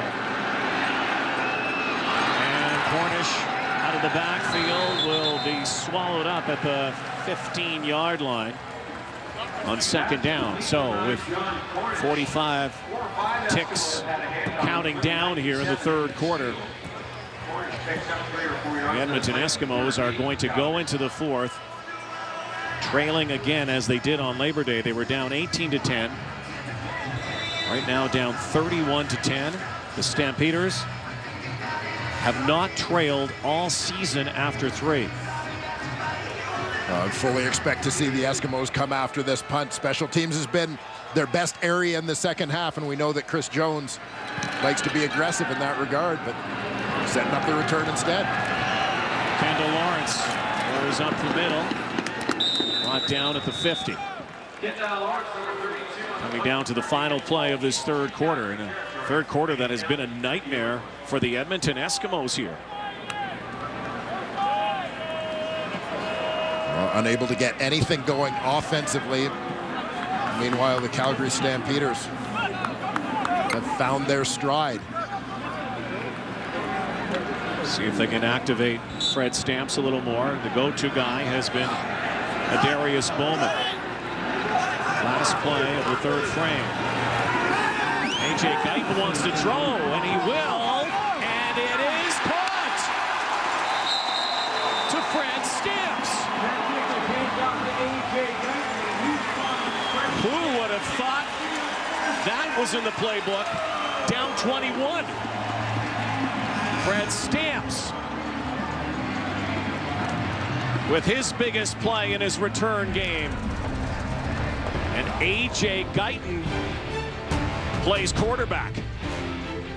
3 quarters down. Stamps lead 31-10. Edmonton Eskimos were owned in the third quarter by the Calgary Stampeders, but the final play of the third was one of their best plays on a pass from A.J. Guyton to Fred Stamps. But the Stampeders, for the most part, owning the statistical category, including points off turnovers, and that was a huge turnover in that third quarter. Yeah, it really was. Sean Lemon with the strip in Edmonton Eskimo territory set up the Markway McDaniel touchdown.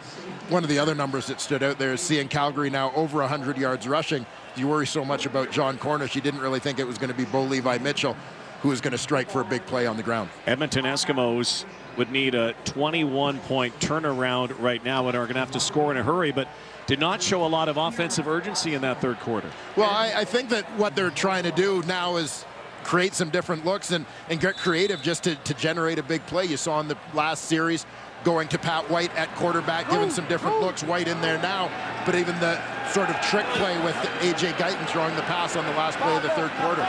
Here's where the Eskimos have struggled this season, second last in the red zone. Calvin McCarty plows and crashes to the 10-yard line. Well, the commissioner in the house, Mark Cohon, has stunned all of us the last couple of weeks with the announcement that he will leave after his tenure in 2015. A guy who has done tremendous work. Yeah, there are hiccups, there are always challenges, but when he leaves the Canadian Football League, he will leave it better than when he came in. Yeah, there's absolutely no question about that. Second down and 2. White goes the other way and will spin forward, and not sure if he got it or not. This will depend on the spot if the Eskimos will go first and goal. Doesn't look like he did. Well, this is a big play from the strong side linebacker, Keon Raymond. Stacked in behind the tackle here, but just mirrors the quarterback and there sees a hole and shoots it. Looks like they're going to be shy here, and they may bring White back on the field for potentially third down play. Third down. Will be 3rd and 1. And White will return. Brings a couple of big friends with him. Eskimos need touchdowns. They need them in bunches here. Game that completely got away from them in the 3rd quarter against a team that they have lost 10 straight to, which is almost unfathomable when you think about this rivalry through the years. But frankly, the Eskimos haven't been that good the last few seasons. Better this year, but still struggling against the Stamps. Well, the loss is more meaningful this year with the teams coming into this week so tight in the standings. They need one. White behind center. There was a premature whistle, so a whistle before, just as the ball was snapped. Now did Edmonton move here? Flag on the play. Procedure. Edmonton, number 60. 5-yard penalty. Oh, that's costly. Remains 3rd down. Justin Sorensen again, and he hasn't played very much this season. So they are going to go for the points here and bring out Hugh O'Neill. And I think it's actually number 66, Matt O'Donnell, the right guard. You're going to see that movement before the ball goes. Yep, it is. The big guy. So it became 3rd and 6, and so they will get the field goal here.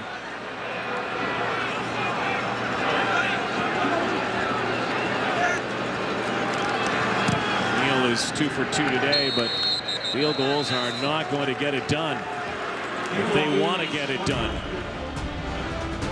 Down 18 to their provincial rivals. Commonwealth Stadium, Rod Black, Dwayne Ford, and Ryan Rashog, our entire crew here. And Mil Mascara. Famous luchador. He's with us as well. Beautiful night for football. Not so good for the home side right now. And around sweep from Mo Price. So far, the Calgary Stampeders on the verge of a sweep of the Edmonton Eskimos, and Stamps have a chance to get to 9-1 if this score stays up. And watch for the pullers on the offensive line here. Everybody's rolling, big bodies getting out in front. Stanley Bryant with one of those blocks. Edwin Harrison plugged in at that right tackle spot this week for an injured Dan Federkyle. Shane Bergman's been playing at left guard the last few weeks for an injured Brander Craighead. As it's been in past years with this team, somebody goes down, they plug in the next guy. It doesn't impact them in terms of success. John Cornish stymied that time. Yeah, Cornish has not been the factor, Dwayne, excuse me, that he was 5 days ago, quite obviously, but...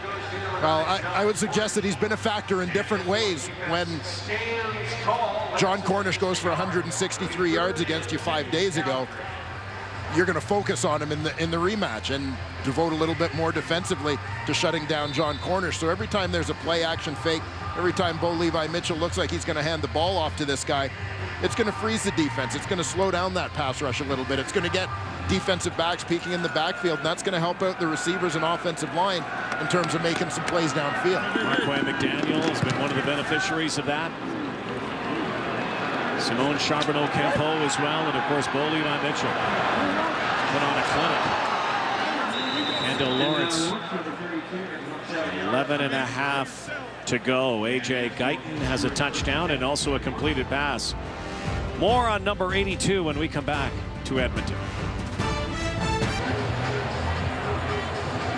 As it was 5 days ago, the Eskimos find themselves in arrears of the Calgary Stampeders, but a better night for this guy. Here's Ryan Rashog. Yeah, absolutely, Rod. It wasn't pretty on Monday. A couple of drop passes for Guyton, one in the end zone, and then after one play showed a lot of frustration towards his teammates. While he took a lot of criticism from the media following that game, veteran receiver Fred Stamps took him aside, had a little chat with him, said, that he doesn't need to worry about that kind of stuff, to shake off the negative energy. Also talked to him about showing up his teammates a little bit. Fred told us that's not going to be an issue again. So you see Guyton, once again, a featured part of the Eskimo offense today, and maybe a little thank you pass back to Fred Stamps. Nichols floats one, lofting it for Kendall Lawrence on the far sideline. Yeah, Fred said, hey, if the play comes up, throw me a pass. But right now, the Edmonton Eskimos have more to worry about than personal redemption or anything like that. Again, they want to measure themselves against the best, and this metamorphosis that they've undergone this past season when they were 4-14 last year could be 14-4 this season. But right now, Calgary is taking it to them again. Nichols sideline and laying out, unable to make the catch is Bowman. It has not been a good half for the Edmonton quarterbacks. They've only completed one pass, and it hasn't come from a quarterback. No, it was the Guyton to Stamps pass on that that reverse and slot back option. Struggling horribly to throw the football, and I assure you, with 11 minutes to go, down by 18 points and obvious passing situations, it will not get any easier against Charleston Hughes and the Calgary Stampeders. Go, get up, get up! Cedric Cunningham tripped up near the 50 of Edmonton, and get a feeling as time becomes the enemy for the Eskimos. One more touchdown from this guy, and that could seal it. The Eskimos have not shown any resistance offensively. Well, we mentioned off the top his outstanding efficiency rating, and it has a lot to do with this touchdown passes to interceptions ratio, by far the best in the Canadian Football League at 15-4. And this, when you combine that with his age, use that stat as a reflection of decision making, that's pretty impressive. Remarkable.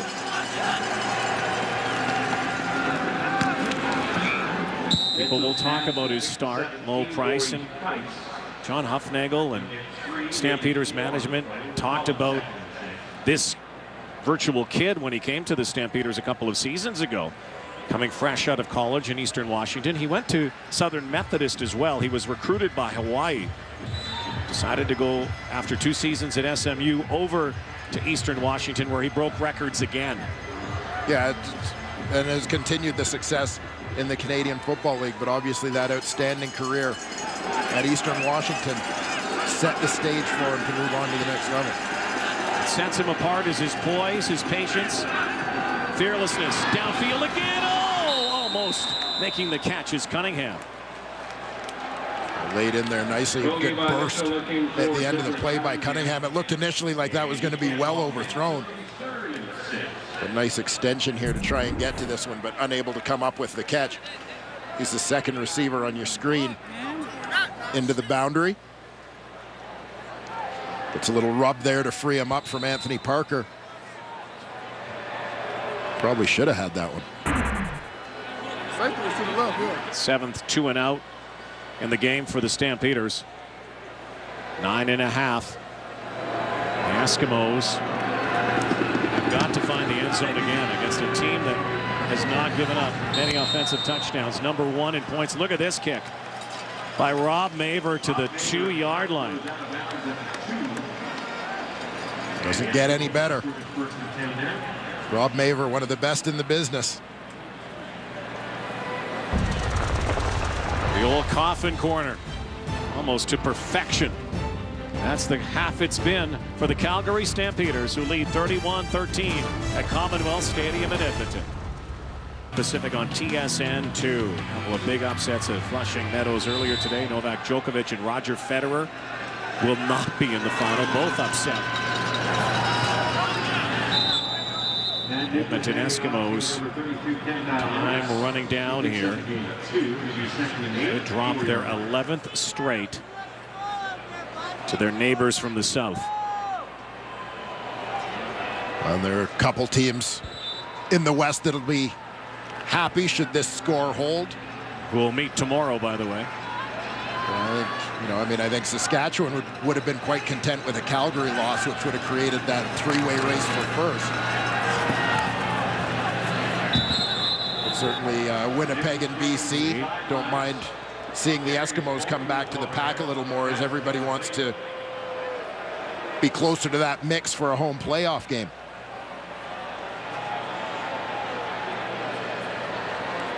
So the pressure gets to Matt Nichols on that one, forced to throw that football away. Absolutely atrocious offensive second half from the Eskimos. And set up by that punt by Rob Maver that pinned them deep. Have to at least consider taking a safety here. They're not. Cunningham, 15-yard, no yards penalty. Well, how bad does that look when they didn't take the safety? Add another 15. Stamps will scrimmage at the 30-yard line and put this one out of reach if they can get to the end zone. No yards. Edmonton, number 38. 15-yard penalty. First down. Yeah, as good as the Eskimos have been this season and their turnaround continues, they have no answer right now for the Calgary Stampeders. And defense has done the job. It's been the guy. Sean Lemon calls that guy who's back to us a genius. Yes, Rich Stubler. He's being a little reclusive right now. He's actually talking to someone. He's not camera shy. Mitchell going for the throat here. Incomplete for Nick Lewis. A little bit outside. If he gets that one out a little earlier, it's a bit easier throw. Here's the Stube, defensive coordinator. He's been around this league and has had success in almost every stop. He sure has. Most recently, part of that BC Lions coaching staff a couple years ago. He was here with the Edmonton Eskimos as their defensive coordinator. He's done a couple of stints with the green and gold over the years. 27 years in the Canadian Football League as a coach in some capacity. Look at the delay draw. Cornish now, straight arm. And you're so right, Dwayne, that bullseye that has been on John Cornish in this game has created openings elsewhere for the Calgary offense to work. And it's a dilemma that's not only going to face the Edmonton Eskimos, but every team that faces Calgary as long as number 9 is in that lineup. Well, it's a big theme in the West Division. I mean, it's, and you'll see it as there's more and more play within the division. It's not just the Calgary Stampeders, the Saskatchewan Roughriders, a team against whom, again, you have to shut down the run when you play against the BC Lions. With Andrew Harris and Steph Logan, you need to be able to shut down the run. It's bread and butter. John Cornish, 15 for 73 now. Rene Paredes boots this through. Take it to a 21-point lead again. Rene Paredes' numbers not quite what they were last year. Most outstanding special teams player from a season ago. Remarkable year. Seven minutes to go here. Well, the NFL season is underway, of course. Tomorrow, the 2014 opening weekend continues. Colts and Broncos. Sunday Night Football, 7 Eastern, 4 Pacific on TSN. A number of NFL cuts that are available as well. Some players that might be making their way north. Over the top, unable to hang on. It's going from bad to worse here offensively for the Eskimos. Hard to believe this is the same team that was in the first half. Matt Nichols had them clicking. Yeah, again, the Calgary defense has done a terrific job. Darius Bowman, who played such a big role in the first half of this ball game, they've managed to contain him, a guy who's been one of the best offensive players in the Canadian Football League thus far.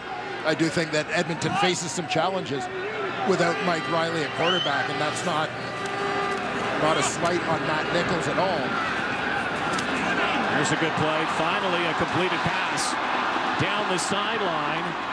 And once again, it's A.J. Guyton, their biggest play. It's the only completed pass from a quarterback in this second half. 39-yard gain. Maybe Fred Stamp should have a little chat with all of his teammates, given the impact he's had on A.J. Guyton, who's had a pretty good day, a pretty productive day here for the Edmonton Eskimos in this rebound game for him, so to speak. They need a few more people making big plays if they're going to have a shot. You see those second half numbers, 1 of 8 from Nichols.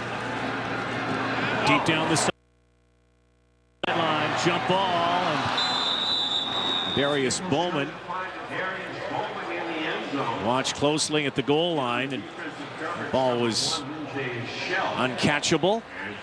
Linjay Shell in on the coverage. Well, we talked about it with Calgary. You don't want to let the defense dictate what you're doing, and you want to keep your best offensive players in the game. You want to get the ball in their hands. Nichols trying to get Darius Bowman involved, but Linjay Shell has become super sub for these Calgary Stampeders, plugging in on this defensive lineup wherever they need him. There with the cover. Here come the Stamps again, bringing the house. Nichols rolls and just tosses it up for Nate Kuhorn. Jump ball. Knocked down by Fred Bennett. There's a penalty flag, though, as Nichols threw the ball. Sean Lemon was close to him, and Nichols is pointing to Lemon. Could be roughing the passer. Major foul, roughing the passer. Calgary, number 40. 15-yard penalty, automatic first down. So that keeps this drive alive.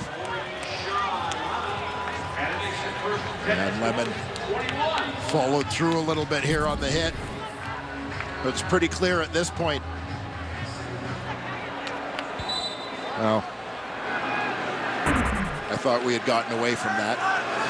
Well, the Eskimos benefit. Nichols threading the needle, but incomplete.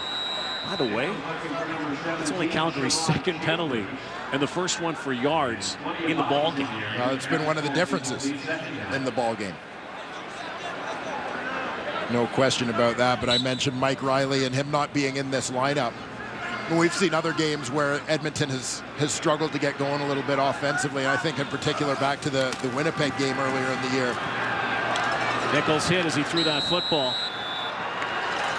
I think Mike Riley, with the scrambling ability and running ability that we saw from him last year, and he's picked his spots a little bit more this year, but I thought picked him very well in that Winnipeg game where he kind of uses that to put the team on his back and keep some drives alive in situations where the passing game just isn't going, and when there aren't opportunities to get the ball downfield, it doesn't directly lead to 2 and outs when your quarterback's able to scramble to keep them alive. 3rd and 10. Over the middle. Nice catch. Touchdown. Darius Bowman. And Nichols got dusted as he threw that football. Darius Bowman finds the end zone finally. But a long hill to climb here for the Eskimos with 4:47 to go. Bowman over 100. Pressure up the middle, but blitz coming. Nichols stands in there. He takes that shot to deliver the throw. Bloodied up. And cut his tongue even. 7 catches for Bowman, 102 yards.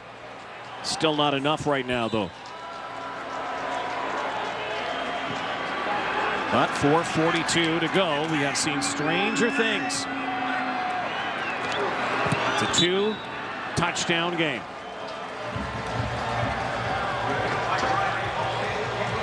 And you saw Matt Nichols sporting the war wounds, and here's where they were inflicted. You're going to see the middle linebacker, Juwan Simpson, come on the blitz. He's coming A-gap here, a little swim move. Boy. It's a collision with the big offensive tackle, Selvish Capers. After the hit again, there's Simpson. He's lined up right on the nose. He's going to go left A-gap. But a low-lay block there from the running back, Lawrence. That's exactly what happened. Simpson bops him into his own player. So Darius Bowman scores the major second touchdown against this suffocating Calgary D. They don't give up many touchdowns offensively.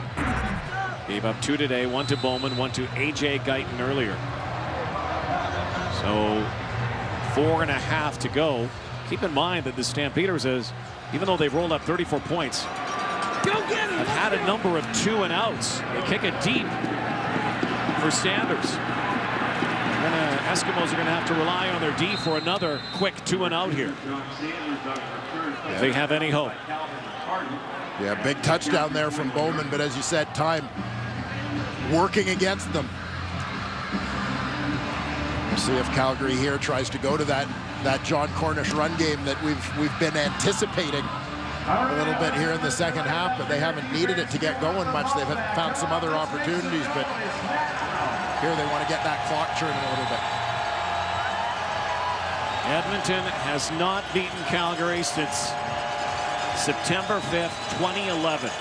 10 straight games. This could be 11. This could be a Calgary Stampeders sweep of the series. Cornish in the backfield. Mitchell will decide to throw, but he's going down and he's sacked. Sheffield is going to get credit for it. Now they're going to roll, but try to get the crowd into it.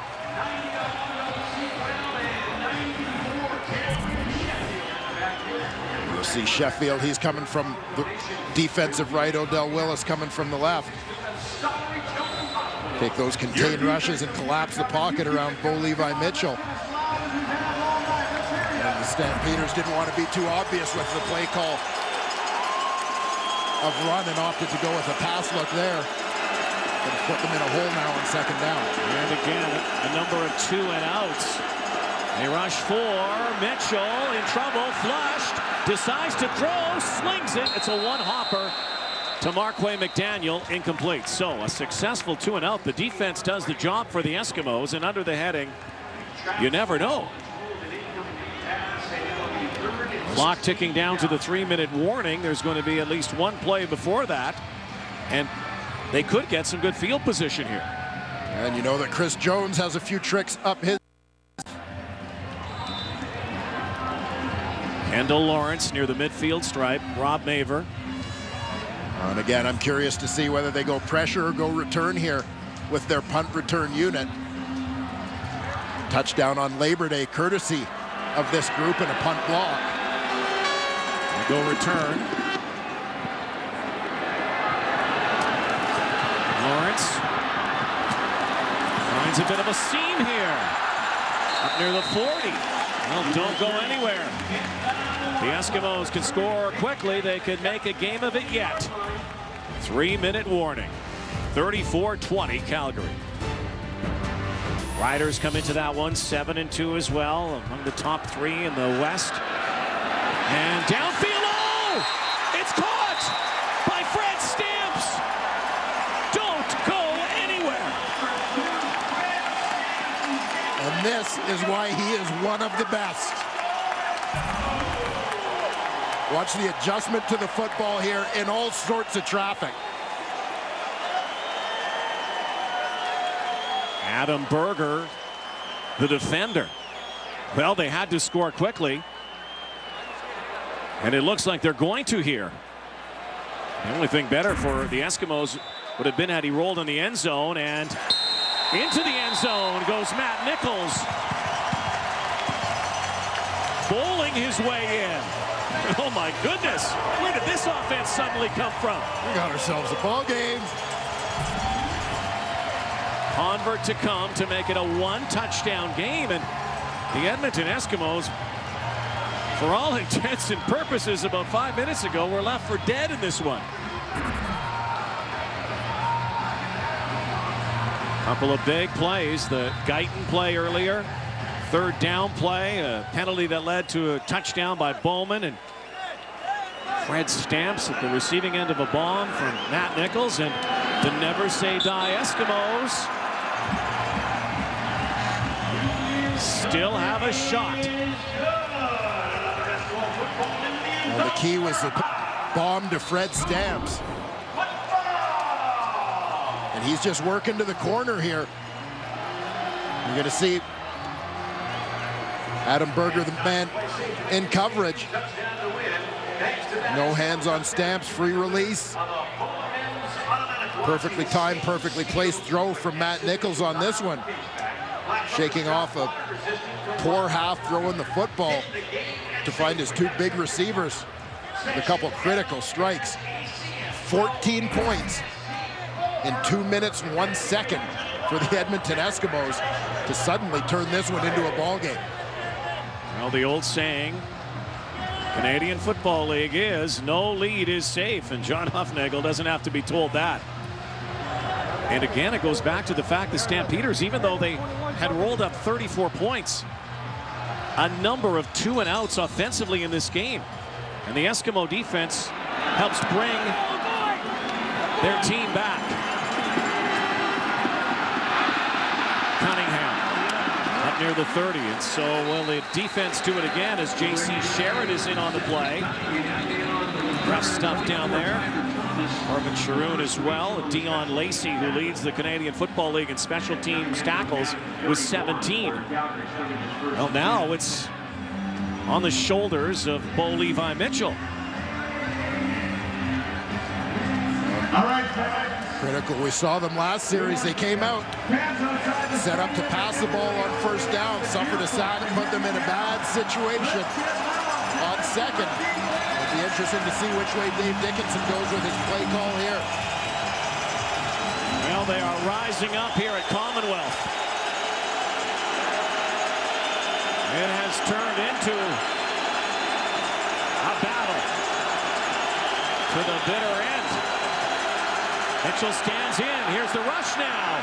Pump fake. Downfield. Open man. Marquay McDaniel, who has been the Eskimo killer tonight.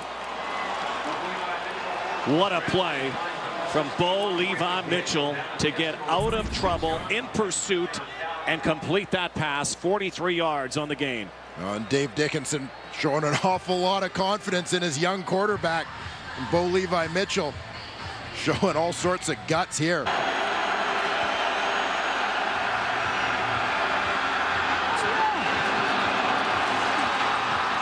You hear the collective moan from the Commonwealth faithful. Marquay McDaniel, 4 catches, 124 yards. Big, big day for him. Huge play. They can keep it on the ground, and Cornish now behind, blocking inside the 10-yard line. His biggest run of the ball game, John Cornish. Well, you just feel like the last play to McDaniel, that was the dagger to the heart. Sucked the life right out of the Eskimos, and this one does as well. Could make it a 2-possession game, even a field goal here, and could salt it away. 99 yards now on the ground for John Cornish. Not what he did 5 days ago, but as you mentioned, the contributions opened a lot of options up. Yeah, the in two this games, one. they count as 2 separate games. It's all like one big game. And the adjustments that take place over the week. Here is the dagger. Cornish, touchdown. Restores a 2-touchdown lead. Stop shit! Well, the Edmonton Eskimos, late in this fourth quarter, they came back with a roar, but after that bomb to Marquay McDaniel, 2 John Cornish runs send them out with a whimper. Cornish goes over 100. And he is fired up, to say the least. That is what I'm talking about. From now on, that's how you block. That is how you block. John Cornish, you know, credit the Eskimo defense, have done a very reasonable job containing John Cornish today, with the exception of this last drive where he broke it open. Yeah, and he's got that help coming from his offensive line. Keep an eye on Spencer Wilson at right guard. Gets inside, boom, knocks it down, and there's your lane.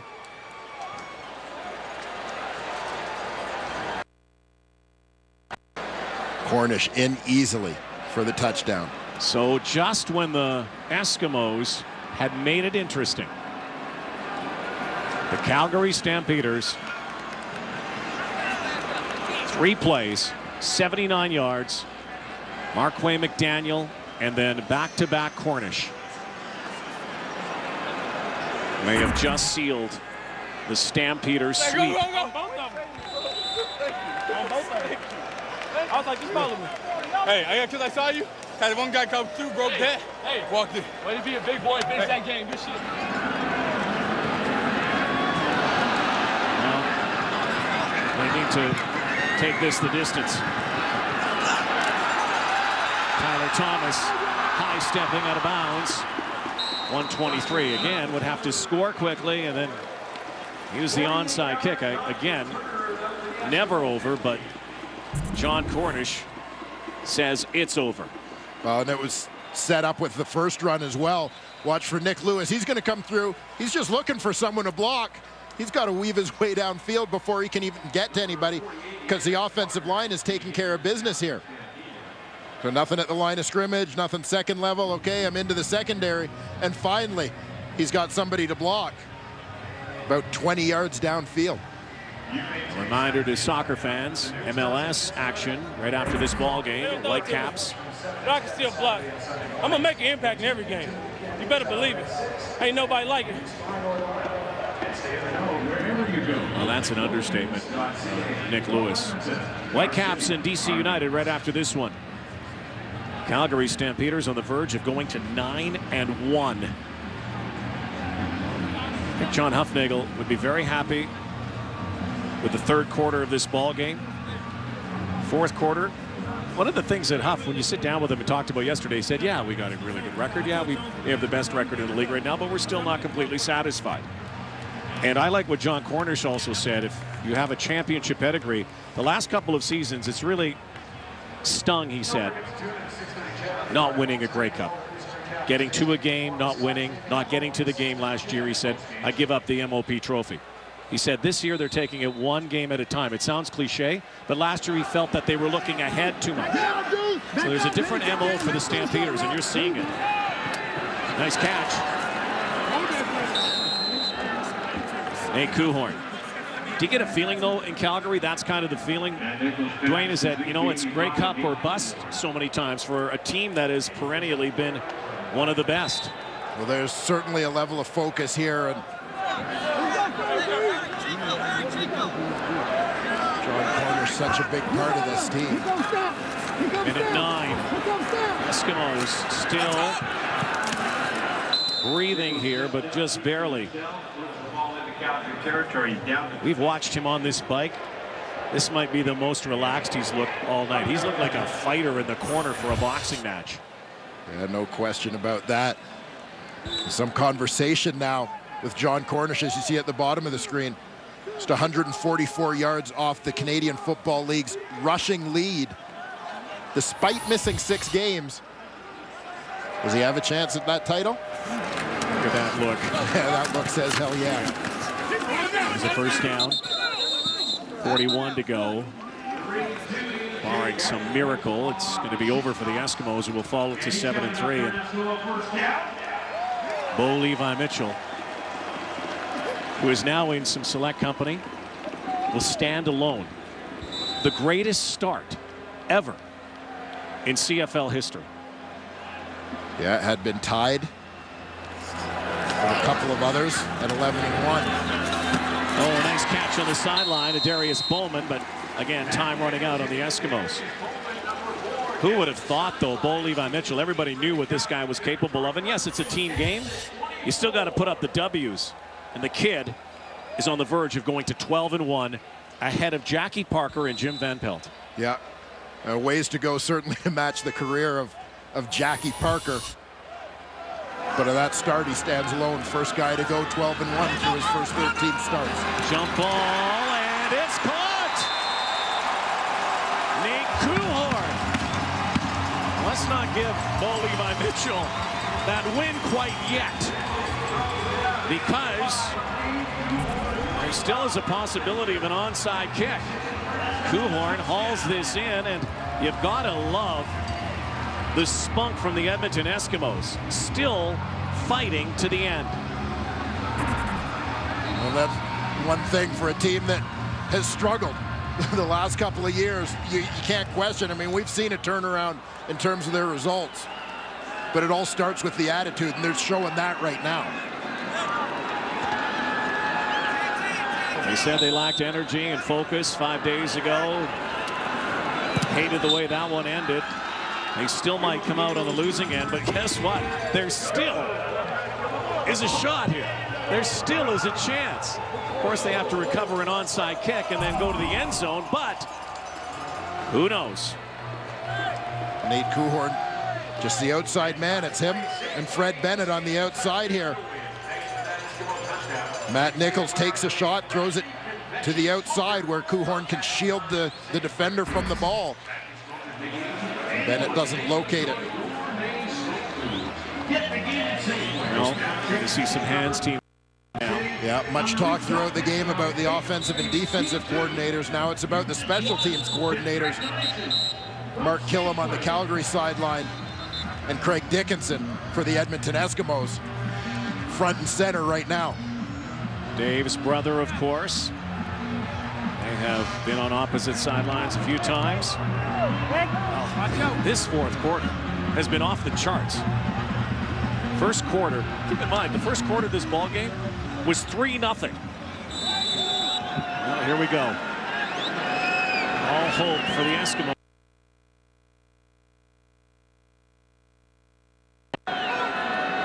Is on this onside kick. Hugh O'Neill puts it up in the air, and it is caught by Simone Charbonneau-Campeau, who had the first touchdown of this game for the Stampeders. And a guy with great hands will put the finishing touches on any Eskimo comeback. And nice execution here. 6'4", he goes airborne.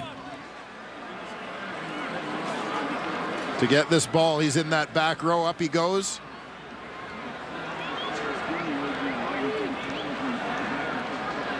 And this wasn't uncontested, as the Eskimos did a heck of a job at denting this. So they'll go into victory formation here. Bo Levi Mitchell is going to be the all-time greatest starter CFL history. 12-1. Next week, Stampeders will host the Argonauts. Edmonton has Montreal. Time ticks down. The Eskimos fight to the bitter end, but it is bitter again. The Stampeders hang on. A sweep of the season series. Now 11 straight wins against their northern rivals. They could meet in the playoffs. Still a long way off. How about Bo? What a show again. Whitecaps and DC coming your way. The final score here tonight. Calgary 41, Edmonton 34. In round 3 of the Battle of Alberta. Good night, everybody. Soccer on its way.